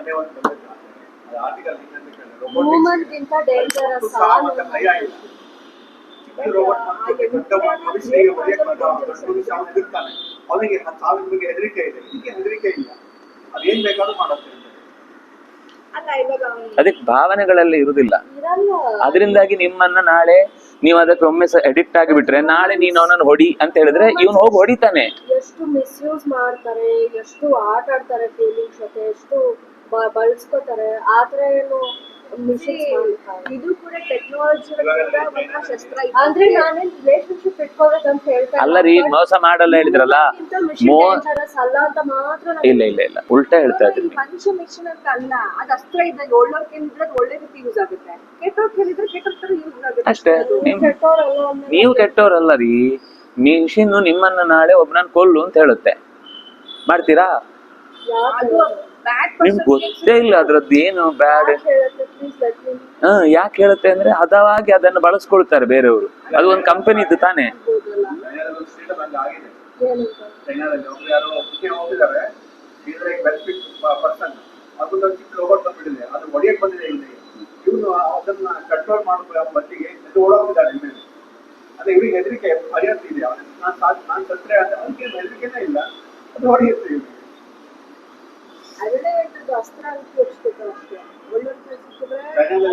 ನಾವ್ ಅದ್ರ ಕೈಯಲ್ಲಿ ಇರುದ್ರೆ ನಾವ್ ಇನ್ಯಾರೋ ಒಬ್ಬರ ಕೈಯಲ್ಲಿ ಇದ್ದೇವೆ ಅಂತ ಅರ್ಥ. ಅದ್ರ ಕೈಯಲ್ಲಿ ಅಲ್ಲ ಇರುದು, ಇನ್ಯಾರೋ ಒಬ್ಬರ ಕೈಯಲ್ಲಿ ನಾವಿದ್ದೀವಿ, ಸಿಕ್ಕಾಕೊಂಡಿದೀವಿ ಅಂತ ಅರ್ಥ.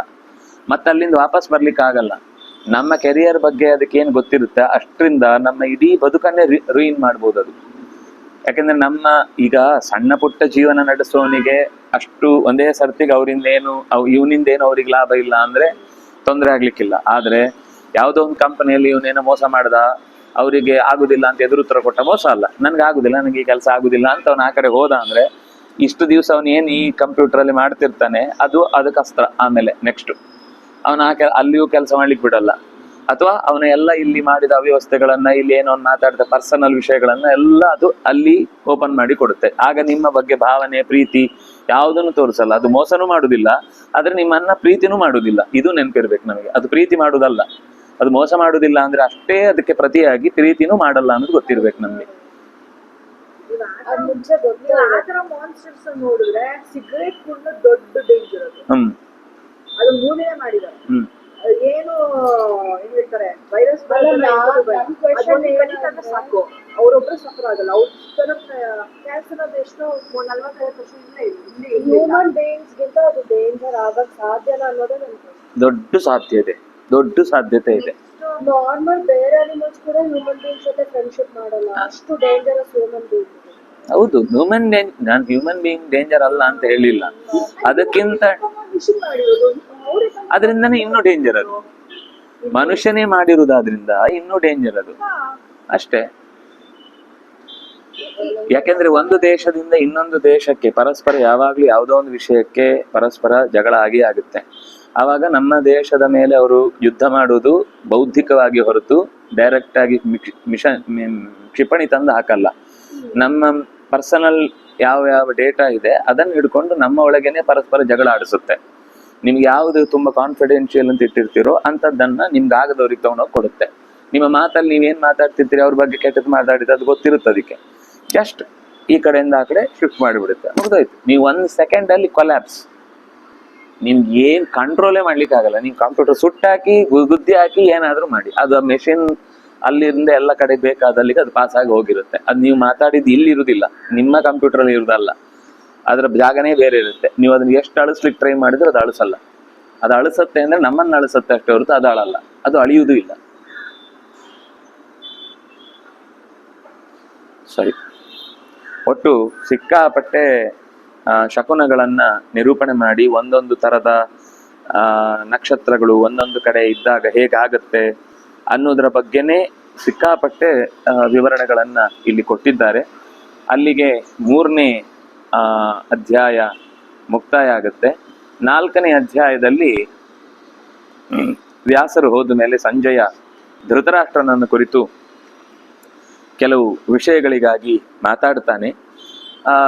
ಅಲ್ಲಿ ಒಳ್ಳೆಯದನ್ನು ಹೇಳ್ತಾನೆ, ಕೆಟ್ಟದನ್ನು ಹೇಳ್ತಾನೆ. ಅಂದ್ರೆ 2 ತರದ ಶಕುನಗಳನ್ನ ಮಾತಾಡ್ತಾರೆ. ಅದರಲ್ಲಿ ಕೆಟ್ಟ ಶಕುನಗಳಿದ್ದ ಹಾಗೆ ಒಳ್ಳೆಯ ಶಕುನಗಳ ಬಗ್ಗೆಯೂ ಕೂಡ ಅಲ್ಲಿ ಮಾತು ಬಂದಿದೆ. ಜ್ಞಾತೀನಾಂ ವೈ ಕುರುಣಾಂಚ ಸಂಬಂಧಿ ಹೃದಯಾಂ ತಥಾ ಧರ್ಮ್ಯಂ ದರ್ಶಯ ಪಂಥಾನಂ ಸಮರ್ಥೋಹಿ ಸಿಬಾರಣೆ ಕ್ಷುಬ್ರಂ ಜ್ಞಾತಿವದಂ ಪ್ರಾಹುಹು ಮಾಂ ಕುರುಶ್ವ ಮಮಾ ಪ್ರಿಯಂ. ಕೊನೆಗೆ ಹೊರಡುವಾಗ ವೇದವ್ಯಾಸರು ಬಾಯಿ ಬಿಟ್ಟೆ ಹೇಳ್ತಾರೆ, ನನಗಿದು ಇಷ್ಟ ಆಗಲ್ಲ, ನೀನು ಪ್ರಯತ್ನ ಮಾಡಿಲ್ಲ ಅಂತಾನೆ ನನ್ನ ಮನಸ್ಸು ಹೇಳ್ತಾ ಇದೆ ಯುದ್ಧವನ್ನು ನಿಲ್ಲಿಸ್ಲಿಕ್ಕೆ. ಮಮ ಅಪ್ರಿಯಂ, ಇದು ನನಗೆ ಇಷ್ಟ ಆಗ್ತಾ ಇಲ್ಲ ನೀನ್ ಮಾಡ್ತಾ ಇರೋದು. ಅಂದ್ರೆ ಡೈರೆಕ್ಟ್ ಮಗನಿಗೆ ಹೇಳ್ತಾ ಇದ್ದಾರೆ ವೇದವ್ಯಾಸರು, ನನಗೆ ನೀನ್ ಮಾಡಿದ್ದು ಇಷ್ಟ ಆಗ್ತಾ ಇಲ್ಲ, ನೀನು ಜ್ಞಾತಿವಧವನ್ನ ತಪ್ಪಿಸ್ಲಿಕ್ಕೆ ಯಾವ ಪ್ರಯತ್ನ ಮಾಡ್ಬೇಕು ಅಂತ ನೀನ್ ಮಾಡ್ತಾ ಇಲ್ಲ. ಇವನು ಸಾಯುವುದು ಅಂದ್ರೆ ಮಗ ತಾನ್ ಮಾತ್ರ ಸಾಯುವುದಲ್ಲ, ಇಡೀ ಸಂಸ್ಕೃತಿಯನ್ನೇ ಸಾಯಿಸ್ತಾ ಇದ್ದಾನೆ, ಇಡೀ ಮನೆತನವನ್ನೇ ಸಾಯಿಸ್ತಾ ಇದ್ದಾನೆ, ಇಡೀ ಜನಾಂಗವನ್ನೇ ಸಾಯಿಸ್ತಾ ಇದ್ದಾನೆ, ಇಡೀ ಕುಲವನ್ನೇ ಸಾಯಿಸ್ತಾ ಇದ್ದಾನೆ, ಇಡೀ ರಾಜರ ಪರಂಪರೆಯನ್ನೇ ನೀರಲ್ಲಿ ಮುಳುಗಿಸ್ತಾ ಇದ್ದಾನೆ. ಇದು ನನಗೆ ತುಂಬಾ ಆಲೋಚನೆಗೆ ಹಚ್ಚುವಂತಹ ಯೋಚನೆ. ಕಿಂತೆ ರಾಜ್ಯೇನ ದುರ್ಧರ್ಷ ಏನ ಪ್ರಾಪ್ತೋಸಿ ಕಿಲ್ಬಿಷಂ, ನೀನು ರಾಜ್ಯವನ್ನ ಮಕ್ಕಳನ್ನು ಪಡೆದು ಇನ್ನಷ್ಟು ಪಾಪವನ್ನೇ ಕಟ್ಟಿಕೊಂಡಿ. ಕ್ಷತ್ರ ಧರ್ಮವನ್ನು ಪಾಲಿಸ್ತೇನೆ ಅಂತ ಹೋಗಿ ಕ್ಷತ್ರ ಧರ್ಮವನ್ನು ಆ ಕಡೆ ಪಾಲಿಸ್ಲಿಕ್ಕಾಯ್ತಾ? ಇಲ್ಲ. ಈ ಕಡೆಯಿಂದ ತಪ್ಪಾಗಿದ್ದನ್ನ ತಪ್ಪಿಸ್ಲಿಕ್ಕೆ ಏನಾದ್ರೂ ನಿನ್ನ ಕಡೆಯಿಂದ ಎಚ್ಚರ ವಹಿಸುವುದು ಸಾಧ್ಯ ಆಯ್ತಾ? ಅದು ಇಲ್ಲ. ಪಾಂಡವರಿಗೂ ಕೊಡ್ಲಿಲ್ಲ ಚೆನ್ನಾಗಿ ರಾಜ್ಯಭಾರ ಮಾಡ್ಲಿಕ್ಕೆ, ನೀನು ಚೆನ್ನಾಗಿ ರಾಜ್ಯಭಾರ ಮಾಡ್ಲಿಲ್ಲ, ಮಕ್ಕಳ ಕೈಯಲ್ಲಿ ಕೊಟ್ಟು ಇನ್ನಷ್ಟು ಕೋತಿ ಕೈಯಲ್ಲಿ ಸಂಪಿಗೆ ಹೂ ಕೊಟ್ಟ ಹಾಗೆ ನಿನ್ ಕೈಯಲ್ಲಿ ಈ ರಾಜ್ಯ ಸಿಕ್ಕಿ ಅದು ಇನ್ನಷ್ಟು ಅನರ್ಥಕ್ಕೆ ಈಡಾಯಿತು ಅಂತ ಹೇಳಿ ಅವರು ಹೊರಟು ಹೋಗ್ತಾರೆ. ಹೊರಟು ಹೋದ ಮೇಲೆ ಹೇಳಿಯೇ ಹೋಗ್ತಾರೆ, ಪಾಂಡವರ ಧರ್ಮ ಅನ್ನೋದು ಎಲ್ಲಿರುತ್ತೋ ಅಲ್ಲಿ ಜಯ ಅನ್ನೋದು ನಿಶ್ಚಯ. ಅವ್ರು ಯಾವತ್ತೂ ಧರ್ಮದಿಂದ ಚ್ಯುತರಾಗಿ ಬದುಕಲಿಲ್ಲ, ನೀನು ಯಾವತ್ತೂ ಕೂಡ ಧರ್ಮವನ್ನ ಸಪೋರ್ಟ್ ಮಾಡಲಿಲ್ಲ. ಅವ್ರು ನಿನ್ನನ್ನ ಅಕ್ಷರಶಃ ತಂದೆ ಅನ್ನುವ ಸ್ಥಾನದಲ್ಲಿಟ್ಟು ಗೌರವಿಸಿದ್ರು, ಆದ್ರೆ ನೀನು ಅದಕ್ಕೆ ತಕ್ಕುದಾಗಿ ಯಾವ ರೀತಿಯೂ ನಡ್ಕೊಳ್ಳಿಲ್ಲ ಅಂತ ಹೇಳಿ ಅವ್ರು ಹೊರಟು ಹೋಗ್ತಾರೆ. ಹೊರಟು ಹೋದ್ಮೇಲೆ ಧೃತರಾಷ್ಟ್ರ ಸ್ವಲ್ಪ ಹೊತ್ತು ಕಣ್ಣು ಮುಚ್ಚಿ ಕೂತ್ಕೊಳ್ತಾನೆ ವೇದವ್ಯಾಸರು ಹೇಳಿದ ವಿಷಯದಲ್ಲಿ. ಏನ್ ಮಾಡುದು, ಅವನಿಗೆ ಒಳಗಿನಿಂದ ತುಂಬಾ ಒಂಥರ ಗೊಂದಲ ಕಾಡ್ತಾ ಇರುತ್ತೆ, ನಾನು ಇಷ್ಟು ಹೇಳಿಸ್ಕೋಬೇಕಾಯ್ತಲ್ಲ ಅಪ್ಪನ ಕೈಯಲ್ಲಿ ಅಂತ. ಕೊನೆಗೆ ಸಂಜಯನನ್ನ ಮಾತನಾಡಿಸ್ತಾನೆ, ನನಗೆ ಈ ಯುದ್ಧದಲ್ಲಿ ಯಾರ್ಯಾರು ಯುದ್ಧ ಅಂದ್ರೆ ನಮಗೆ ಬಹಳ ಜೀವನದಲ್ಲಿ ದೊಡ್ಡ ಭಾಗ ಅಂತ ಭಾವಿಸಿ ಬಂದಿದ್ದಾರೋ ಅಂಥವರ ಬಗ್ಗೆ ಯಾರ್ಯಾರು ಏನೇನು ಮಾಡ್ತಾ ಇದ್ದಾರೆ, ಅವರ ಸಾಮರ್ಥ್ಯ ಏನು, ಯಾವ ಪ್ರದೇಶದವರು, ಯಾವ ಜಾಗದಿಂದ ಅವರು ಬಂದಿದ್ದಾರೆ, ಎಷ್ಟು ಸೈನ್ಯಗಳ ಸಂಖ್ಯೆ ಅಲ್ಲಿ ನೆಲೆಗೊಂಡಿದೆ, ಇದರ ಬಗ್ಗೆ ಎಲ್ಲ ನೀನು ಹೇಳಬೇಕು ಅಂತ ಕೇಳ್ತಾನೆ. ಅದಕ್ಕೆ ಸಂಜಯ ಮತ್ತೆ ಉತ್ತರ ಕೊಡ್ತಾನೆ, ನಾಳೆ ಅದರ ವಿಶೇಷ ಅನುಸಂಧಾನವನ್ನು ಮಾಡೋಣ ಅಂತ ಹೇಳ್ತಾ ಮುಂದೆ ಅದು ಜಂಬೂ ದ್ವೀಪ ಇತ್ಯಾದಿ ವರ್ಣನೆ, ಅಂದ್ರೆ ದ್ವೀಪಗಳ ವರ್ಣನೆ. ಆಮೇಲೆ ಅದೇ ಯಾವುದು ಭಾಗವತದಲ್ಲಿ 5ನೇ ಸ್ಕಂದದಲ್ಲಿ ಕೆಲವು ಸಂಗತಿಗಳು ಏನ್ ಬಂದಿವೆ ಅದರ ಇನ್ನೊಂದು ಮುಖದ ಚಿಂತನೆಯನ್ನ ಇಲ್ಲಿ ಅವರು ಮಾಡುವುದು ನಮಗೆ ಕಾಣುತ್ತೆ. ಅದಾದ್ಮೇಲೆ